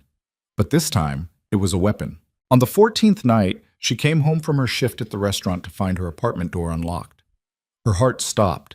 She pushed the door open slowly, her hand reaching for the knife she kept in her purse. The lights were off, but she could see a figure sitting in the chair by the window, waiting. Angela's breath caught. "You're early," she whispered. Dominic stood slowly, moving into the thin light from the street. He looked thinner, harder, like he'd spent 2 weeks carving himself into something even more dangerous than before. "I couldn't wait any longer," he said, hoarsely. Angela dropped her purse and crossed the room in 3 strides. They collided like planets crashing, desperate, violent, all teeth and hands, and 2 weeks of separation burning away in seconds. Dominic lifted her, and Angela wrapped her legs around his waist, kissing him like she could crawl inside his skin and live there. They made it to the bed. Barely. Clothes tore, fingers bruised, neither of them cared. Afterward, they lay tangled together, breathing hard, the Miami heat pressing down on them like a living thing. "I have everything," Angela whispered against his chest. "Bank accounts, shell companies, every person Elena's worked with in the last 5 years. Everything we need." Dominic's arm tightened around her. "How?" "I made myself invisible, just like before, except this time I used it." Dominic pulled back enough to look at her face. "You're incredible." Angela's throat tightened. "I missed you so much I thought I'd die from it." "Never again," Dominic's voice was fierce. "We don't separate again, ever. I don't care what it costs." "Dominic, I mean it, Angela. These 2 weeks," his voice cracked. "I've survived things that would break most people, but being away from you nearly killed me." Angela kissed him softly. "Then let's make sure Elena Volkov regrets ever threatening us." Dominic's expression shifted into something cold and predatory. "When do we move?" "Tomorrow night. She's meeting with her financial backers at a private club in South Beach. If we hit her there, we take out her entire support system at once." "And you're sure about this?" Angela met his eyes. "I've never been more sure of anything." Dominic studied her for a long moment. Then he smiled, sharp and dangerous. "My wife, the spy." "Your wife, the survivor," Angela corrected. "Same thing." They spent the rest of the night planning. By dawn, they had a strategy. High risk, probably insane, but with enough leverage to bring Elena's empire crashing down. Angela looked at the evidence spread across her tiny apartment, financial records, photographs, recordings, and felt something fierce settle in her chest. She'd started this journey as a woman who apologized for existing. Now she was about to destroy one of the most dangerous criminals on the East Coast. Dominic reached for her hand. Last chance to walk away. Angela laced her fingers through his. "I'm not walking anywhere without you, even if this goes wrong. Especially if it goes wrong." Dominic pulled her close and kissed her forehead. "Then let's go burn her world." Angela smiled against his skin. "Let's." The private club was exactly what Angela expected. glass and chrome and beautiful people pretending money could insulate them from consequences. She and Dominic arrived separately. Angela went in first, wearing a black dress that made her look like every other wealthy woman in Miami. Hair up, minimal makeup, forgettable, invisible. She moved through the crowd with practiced ease, a champagne flute in her hand she never drank from. Elena was on the second floor in a private VIP section guarded by two men with earpieces. Angela waited. 20 minutes later, Dominic entered through the main entrance. He looked devastating in a dark suit, his presence turning heads across the room. He didn't look at Angela, didn't acknowledge her at all, but she felt the moment his eyes found her, a flash of heat that made her skin prickle. Dominic headed straight for the bar. Angela watched him order a drink, scan the room, then make his way toward the stairs. The guard stopped him. Dominic said something Angela couldn't hear. One of the guards made a call. 30 seconds later, they let him through. Angela counted to 60, then she followed. The VIP section was smaller than she expected. Leather couches arranged around a glass table, soft lighting, music muted enough for conversation. Elena sat at the center with four men Angela recognized from her research. Financial backers, the people who gave Elena the capital to run her operations. Dominic stood near the entrance, his hands in his pockets, his expression unreadable. Elena looked up when Angela entered. For half a second, confusion flickered across her face, then recognition, then rage. "You brought a gift," Angela interrupted calmly. She pulled a USB drive from her purse and tossed it onto the glass table. One of the financiers picked it up, frowning. "What is this?" "Every transaction Elena Volkov has made in the last 5 years," Angela said, "including the ones she kept off the books. The ones that prove she's been skimming 20% off the top from all of you." The room went silent. Elena stood slowly, her face carved from ice. "You're lying." "Am I?" Angela turned to the financiers. "Check it, I'll wait." One of them pulled out a laptop. Angela watched Elena's expression shift as the man scrolled through the files, shock giving way to cold calculation. "This is fake," Elena said flatly. "It's not." The financier's voice was tight with fury. "These are my accounts. These withdrawals, I never authorized these." The other three men leaned in, their expressions darkening. Elena's hands clenched at her sides. "You have no idea what you've done." "Yes, I do." Angela's voice was ice. "I've ended you." Elena moved fast. She pulled a gun from somewhere beneath the table and aimed it directly at Angela's chest. The room erupted. Dominic was on her in seconds, his hand closing around Elena's wrist, twisting hard. The gun clattered to the floor. Elena drove her knee into Dominic's wounded side. The injury from 2 weeks ago still healing. Dominic grunted in pain but didn't let go. One of the guards rushed forward. Angela grabbed the champagne bottle from the nearest table and smashed it across his skull. He went down hard. The second guard drew his weapon. Dominic released Elena and dove for the fallen gun. He came up shooting. The guard dropped. The financiers scattered, shouting, scrambling for the exits. Elena lunged for Angela. They hit the floor hard, Elena's hands closing around Angela's throat.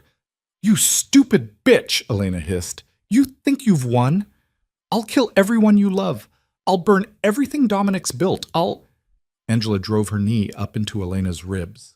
Elena's grip loosened. Angela twisted, reversing their positions, her hands closing around Elena's throat. "You threatened the wrong woman," Angela said quietly. Then Dominic was there, pulling her back. "Let her go," he said. Angela released Elena and stood, breathing hard. Elena collapsed against the floor, gasping. Dominic crouched beside her, his expression cold. "You're done, Elena. Your financiers just saw proof you've been stealing from them. Your operation's burned, and if you ever come near my wife again, I'll kill you slowly enough that you'll beg for it to end." He stood and took Angela's hand. They walked out of the club together, leaving Elena broken on the floor behind them. Outside, Miami heat hit them like a wall. Angela's hands were shaking. Dominic pulled her into an alley and kissed her hard. "Are you okay?"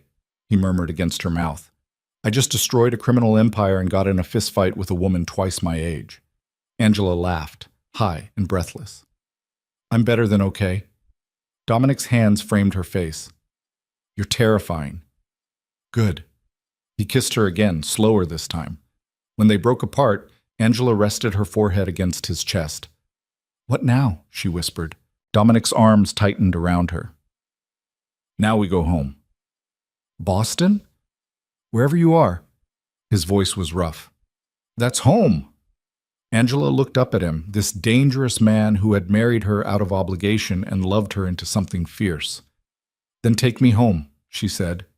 Dominic smiled, real and warm and full of promises neither of them would ever break again. Always. They disappeared into the Miami night together, leaving the ashes of Elena's empire smoldering behind them. And for the first time since Elias Mercer died, Angela Vale felt like she could finally breathe. They didn't make it out of Miami clean. Elena's guards caught up to them 6 blocks from the club, 3 SUVs boxing them into an alley with nowhere to run. Dominic shoved Angela behind a dumpster and came up firing with the gun he'd taken from the VIP room. Glass shattered, metal sparked, someone screamed. Angela grabbed a broken pipe from the ground and swung it hard into the kneecap of a man who came around the corner too fast. He went down howling. She hit him again, and again, until he stopped moving. When the silence finally came, 5 men lay scattered across the alley. Dominic was bleeding from a graze across his shoulder. Angela's dress was torn, her knuckles split open. They looked at each other across the carnage, both breathing hard. "We can't stay in Miami," Dominic said. "I know." They stole one of the SUVs and drove north through the night, not stopping until they crossed the state line into Georgia. Dominic pulled into a roadside motel with flickering neon and paid cash for a room. Inside, Angela cleaned his shoulder wound while he sat on the edge of the sagging mattress, staring at nothing. "Talk to me," she said quietly. Dominic's jaw clenched. "I almost lost you tonight. Again." "But you didn't. Only because you fought back." His voice was rough. "If you hadn't learned to defend yourself, if you'd still been the woman I married, I'd be dead," Angela finished. "I know. But I'm not that woman anymore." Dominic caught her wrist gently, pulling her to stand between his knees. "I did this to you." "No. You gave me the tools. I chose what to do with them." "You chose violence." Angela's mouth curved into something that wasn't quite a smile. "I chose survival. There's a difference." Dominic pulled her closer, resting his forehead against her stomach. "I don't know if I've saved you or destroyed you." "Maybe both." Angela's fingers threaded through his hair. "Maybe that's what love looks like in your world." "Our world," Dominic corrected quietly. "It's ours now." Angela's chest tightened. "Then let's make sure we live long enough to keep it." They slept tangled together on top of the covers, too wired to undress, too exhausted to care. When Angela woke hours later, Dominic was already on the phone, his voice low and clipped. "Don't care what it takes. I want every piece of Elena's network dismantled by the end of the week." A pause. "No, Claire. No mercy." She threatened Angela. "That means everyone who worked for her burns." Angela sat up slowly, watching him pace the small room. "I'll be back in Boston by tomorrow," Dominic continued. "Have Vincent secure the penthouse. Full security detail. I'm not taking chances anymore." Another pause. "Because I'm bringing my wife home." He hung up and turned to find Angela watching him. "Claire's handling the cleanup," he said. "Is she angry?" "Probably. I didn't ask her permission before burning Elena's operation to the ground." Dominic sat beside her on the bed. "But she'll get over it. She always does." Angela studied his face, the bruises fading to yellow, the cut above his eyebrow healing, the exhaustion carved into every line. "What happens when we get back to Boston?" "We rebuild." Dominic's hand found hers. "My territory, my reputation, everything that fell apart while I was focused on keeping you alive." "And us?" Dominic turned to look at her fully. "What about us?" "Our agreement expired months ago. We never filed for divorce. Never talked about what happens after—" Angela's voice caught. "After everything stopped being temporary." Dominic's expression softened. "You think any of this has been temporary?" "I don't know what to think anymore." "Then let me make it clear." Dominic pulled her into his lap, his arms circling her waist. "I'm not letting you go. Not in a year. Not in 10 years, not ever. If you want out, you'll have to be the one to walk away. And even then, I'll probably follow you. Angela's eyes burned. That's not healthy. No, Dominic agreed. It's not. But it's the truth. Angela kissed him, slow and deep and full of everything she couldn't say out loud. When they broke apart, Dominic's thumb traced her lower lip. We should get married again. Angela blinked. We're already married. In a courthouse with strangers as witnesses because a dying man asked me to protect you. Dominic's voice was rough. I want to marry you because I choose you, because you're the only person in this world I trust completely, because when you look at me, you see all the broken pieces and stay anyway. Angela's breath caught. Dominic, no big wedding, no family, just us and someone who can make it legal. But I want to stand in front of you and promise that I'm yours for the rest of my life. Not out of obligation, out of love. Angela's vision blurred. You're serious? I've never been more serious about anything. She laughed, a wet, breathless sound. You're asking me to marry you in a roadside motel in Georgia while we're running from assassins. Is that a no? It's a yes, you idiot. Angela kissed him again, harder this time. It's always been yes. Dominic pulled back enough to meet her eyes. Say it again. Yes, I'll marry you, again, as many times as you want. Dominic's smile was blinding. Once is enough, as long as you mean it. I mean it. They made it back to Boston 2 days later, driving straight through, stopping only for gas and bad coffee. The city looked the same, gray skies, cold wind, the harbor glittering beneath October clouds, but Angela felt different, harder, sharper. Like she'd left pieces of herself scattered across the country and come back reassembled into something new. The penthouse felt both familiar and foreign. Angela stood in the living room, looking out at the view she'd once thought she didn't deserve, and felt Dominic come up behind her. Welcome home, he murmured against her ear. Angela leaned back into his chest. It doesn't feel real yet. What doesn't? That we're actually safe. That Elena's done. That we get to just... She gestured vaguely. Love. Dominic's arms tightened around her. We're not completely safe. We won't ever be. Not in this life. I know. But we're alive and we're together. That's more than most people in my world ever get. Angela turned in his arms to face him. Is it enough? For me? Dominic's expression was open, vulnerable in a way she'd rarely seen. Being with you is more than I ever thought I'd have. Angela kissed him softly. Then let's make it count. The next week passed in a blur of meetings, phone calls, and careful reconstruction. Dominic moved through his world with ruthless efficiency, reclaiming territory, shoring up alliances, making it clear that his brief absence hadn't weakened him. If anything, he came back more dangerous, because now he had something to protect that mattered more than power. Angela watched him work with a kind of awe. This was the man people feared, cold, calculating, capable of devastating violence without hesitation. But at night, when he came home to her, he was someone else entirely. Gentle, careful, almost fragile in the way he held her, like he still couldn't believe she was real.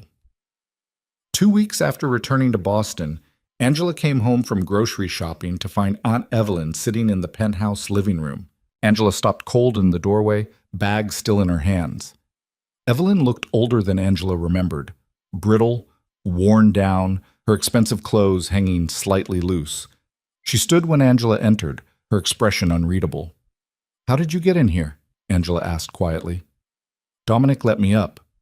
Evelyn's voice was tight. He said I had 5 minutes.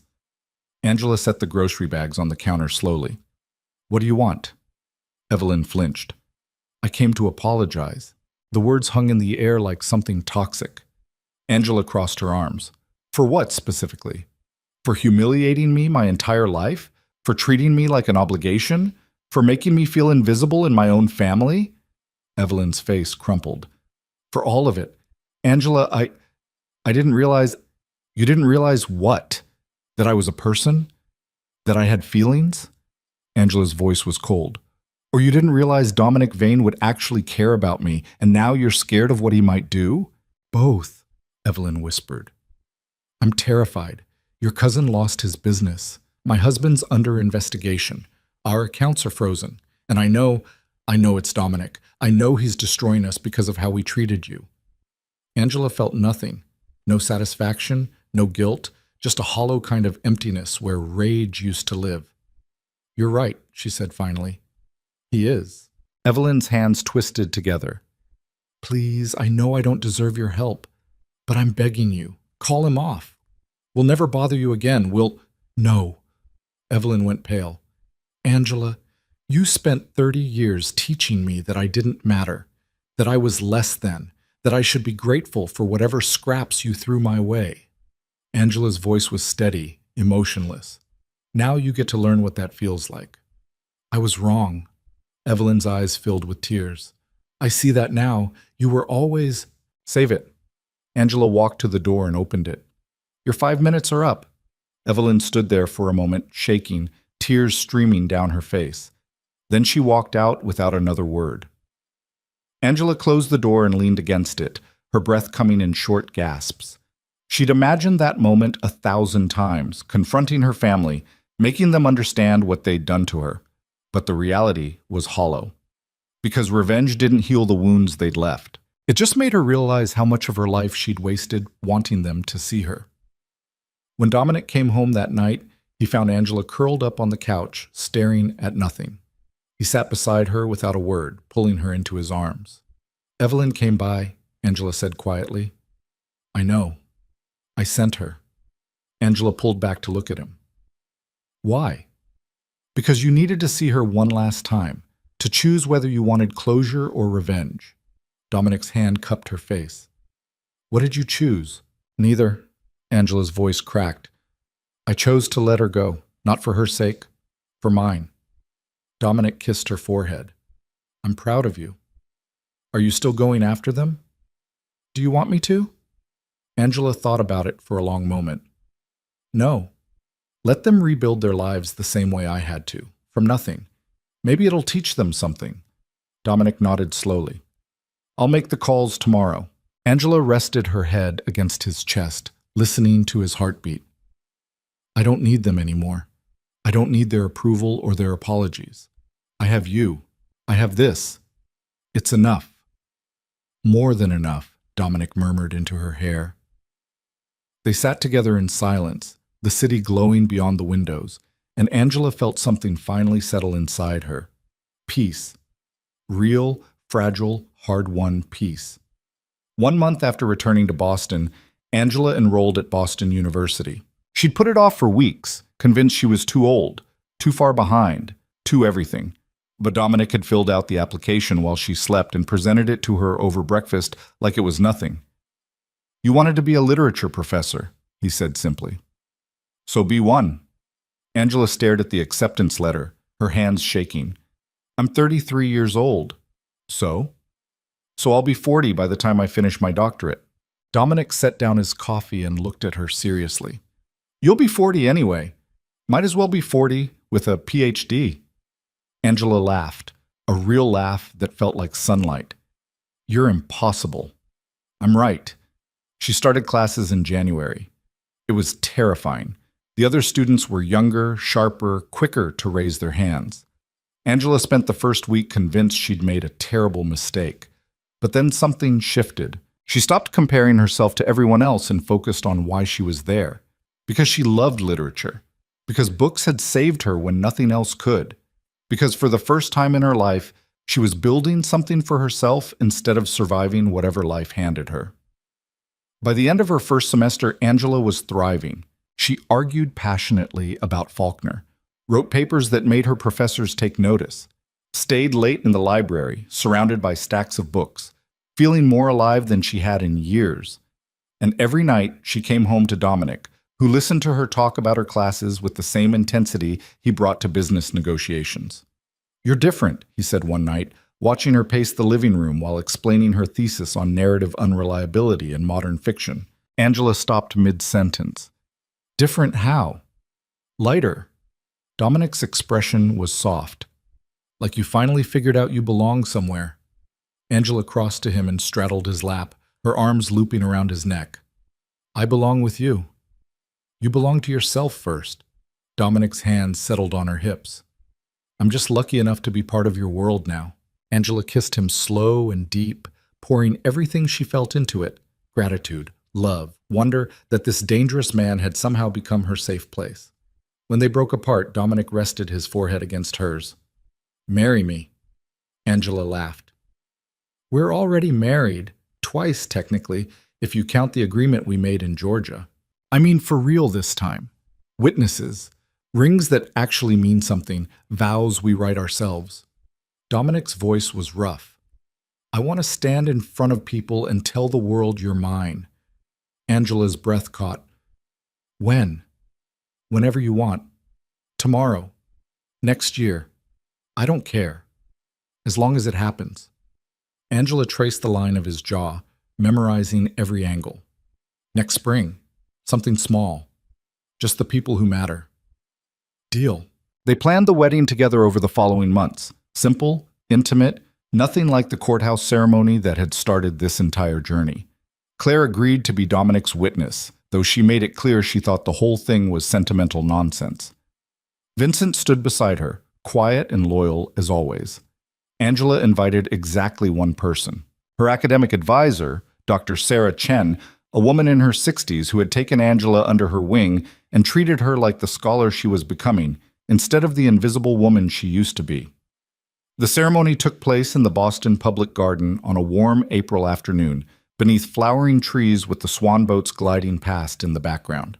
Angela wore a simple cream dress that hit just below her knees. Dominic wore a dark suit that made his eyes look like winter sky. The officiant was a judge Dominic had known for years, someone who asked no questions and kept good secrets. When it came time for vows, Dominic went first. He pulled a folded piece of paper from his pocket, and Angela saw his hands shake slightly. Angela, he started, his voice rough. When Elias asked me to protect you, I thought it would be easy. I'd give you money, set you up somewhere safe, and walk away knowing I'd kept my promise to a man who saved my life. He paused, looking at her with an expression so open it made her chest ache. But the first time you looked at me like I was human instead of a monster, something broke inside me. You saw past the violence, past the reputation, past everything I used to keep people at a distance. And instead of running, you stayed. Dominic's voice cracked. You stayed through blood and bullets and threats. You fought beside me when you should have fled. You made me believe I could be something more than what I was. And I promise you, for the rest of my life, I will protect you, cherish you, and love you with everything I have. Even when it's messy, even when it's dangerous, even when loving you costs me everything. He folded the paper and tucked it back into his pocket. Angela's vision was blurred with tears. She didn't have written vows. She'd tried to write them a dozen times and failed every time. Because how did you summarize loving someone who had fundamentally changed the trajectory of your entire existence? So she spoke from her heart instead. Dominic, she said, her voice steady despite the tears streaming down her face. I spent 32 years being invisible. I learned to take up as little space as possible, to apologize for existing, to believe that I didn't deserve to be seen. She stepped closer, taking both his hands in hers. And then you looked at me like I mattered, like I was worth protecting, worth knowing, worth loving. You gave me space to grow into someone I didn't know I could be. You taught me that strength isn't about being perfect. It's about surviving the worst and choosing to keep going anyway. Angela's grip tightened on his hands. So I promise you this. I will stand beside you through whatever comes. I will fight for us when things get hard. I will love you in all the ways you've never let anyone love you before. And I will never, ever make you feel invisible. Dominic's eyes were bright with unshed tears. The judge cleared his throat. By the power vested in me, I now pronounce you husband and wife. Again, officially this time. Dominic pulled Angela into his arms and kissed her like they were the only two people in the world. The small group of witnesses applauded. Angela heard Claire mutter something about sentimental idiots, but there was warmth beneath the sarcasm. When they finally broke apart, Dominic rested his forehead against hers. Mine, he whispered. Ours, Angela corrected. We belong to each other now. They celebrated with dinner at a small Italian restaurant in the North End. The six of them crammed around a corner table, wine flowing, laughter echoing off the brick walls. Dr. Chen pulled Angela aside during dessert. You've come a long way since January. Angela smiled. I had good teachers. I'm not talking about academics. Dr. Chen's expression was knowing. You walk differently now, talk differently, like you finally figured out you have the right to take up space. Angela glanced across the table at Dominic, who was deep in conversation with Vincent about something that probably involved violence. He caught her looking and smiled, small and private, just for her. I had help, Angela said quietly. Dr. Chen followed her gaze and nodded slowly. Love looks good on you. It looks terrifying on me, Angela corrected, but I'm learning to live with it. That night, back at the penthouse, Dominic carried Angela over the threshold, even though they'd lived there for over a year. She laughed against his neck. This is ridiculous. It's tradition. We're not traditional people. No, Dominic agreed, setting her down gently in the bedroom. But you deserve all the things you never got the first time. Angela cupped his face, pulling him down for a kiss. I already have everything I need. They made love slowly, carefully, like they were rediscovering each other all over again. And afterward, lying tangled together in the dark, Angela felt something settle deep in her bones. Contentment. Real, lasting, hard-won contentment. What are you thinking? Dominic murmured against her hair. That Elias knew exactly what he was doing. Dominic's arm tightened around her. What do you mean? He didn't just ask you to protect me, he gave us both a second chance. Angela's voice was soft. You were dying inside your empire. I was dying inside my invisibility. And he put us together knowing we'd either destroy each other or save each other. Smart man. The smartest. Angela shifted to look at Dominic's face in the dim light. Do you think he'd be proud of what we became? Dominic considered this for a long moment. I think he'd be relieved and probably terrified of you. Angela laughed. Why terrified? Because you went from invisible to unstoppable in less than 2 years. That's the kind of transformation that scares powerful men. Good. Angela traced the line of Dominic's collarbone. Let them be scared. Dominic pulled her closer, his lips brushing her temple. I love you. I know. Say it back. Angela smiled against his chest. I love you too, even though you're a dangerous criminal who's probably going to get us both killed someday. Probably. Dominic's voice was amused. But at least we'll go down together. Together, Angela agreed. And in the dark, with the city glowing beyond the windows and Dominic's heartbeat steady beneath her ear, Angela finally understood what Elias had given her. Not safety, not security, but the chance to become someone worth fighting for, someone worth dying for, someone worth living for. And that was worth every dangerous, terrifying, beautiful moment that had brought her here. 5 years later, Angela defended her doctoral dissertation in front of a packed auditorium. Her thesis explored invisibility as narrative strategy in contemporary American fiction, a subject she knew intimately from lived experience. Dominic sat in the front row, looking completely out of place among the academics in his dark suit and dangerous presence, but his eyes never left her face. When the committee chair announced that she'd passed with distinction, the room erupted in applause. Angela looked directly at Dominic. He smiled, proud and fierce and full of love. That night, they celebrated at the penthouse with Claire, Vincent, and Dr. Chen. Dr. Angela Vane, Claire said, raising her glass. I never thought I'd see the day Dominic married someone with more degrees than criminal connections. She has both now, Dominic replied calmly. It's impressive. Angela laughed, leaning into his side. I can't take credit for the criminal connections. Those are all you. Joint assets, Dominic said. That's how marriage works. Later, after everyone had left, Angela stood at the windows overlooking the harbor. The same windows she'd stared through 5 years ago, convinced she didn't belong in this world. Dominic came up behind her, wrapping his arms around her waist. What are you thinking about? He asked. How different everything is now. Angela's hand covered his. 5 years ago, I was invisible. Now I have a doctorate, a career, a husband who terrifies half of Boston. It doesn't feel real sometimes. It's real. Dominic's lips brushed her temple. You made it real by refusing to stay small. Angela turned in his arms. We made it real, together. Together, Dominic agreed. They stood there for a long moment, just holding each other, The city spread out below them like a promise. "I have something for you," Dominic said finally. He pulled a small velvet box from his pocket. Angela's breath caught. "Dominic?" "It's not what you think." He opened the box to reveal a gold locket identical to the one he'd given her years ago, the one with Elias's photograph inside. But when Angela opened this one, she found something different. One side held a tiny photograph of her and Dominic on their wedding day in the public garden, kissing beneath flowering trees.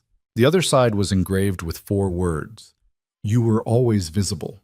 Angela's vision blurred. "When did you—" "I've been carrying it for months, waiting for the right moment." Dominic's voice was rough. "Today felt right." "Dr. Vane." Angela threw her arms around his neck and kissed him hard. When they broke apart, Dominic fastened the locket around her throat. It rested right above her heart. "Thank you," Angela whispered. "For what?" "For seeing me when no one else did." Dominic cupped her face gently. "You were impossible to miss. Everyone else was just looking in the wrong direction." Angela kissed him again, slow and deep and full of 5 years of love, survival, and transformation. And as she pulled him toward the bedroom, she thought about the woman she used to be. The one who apologized for existing, who made herself small, who believed she didn't deserve to be loved. That woman was gone. In her place stood someone stronger, someone fiercer, someone who had learned that love in the darkest corners of the world wasn't weakness.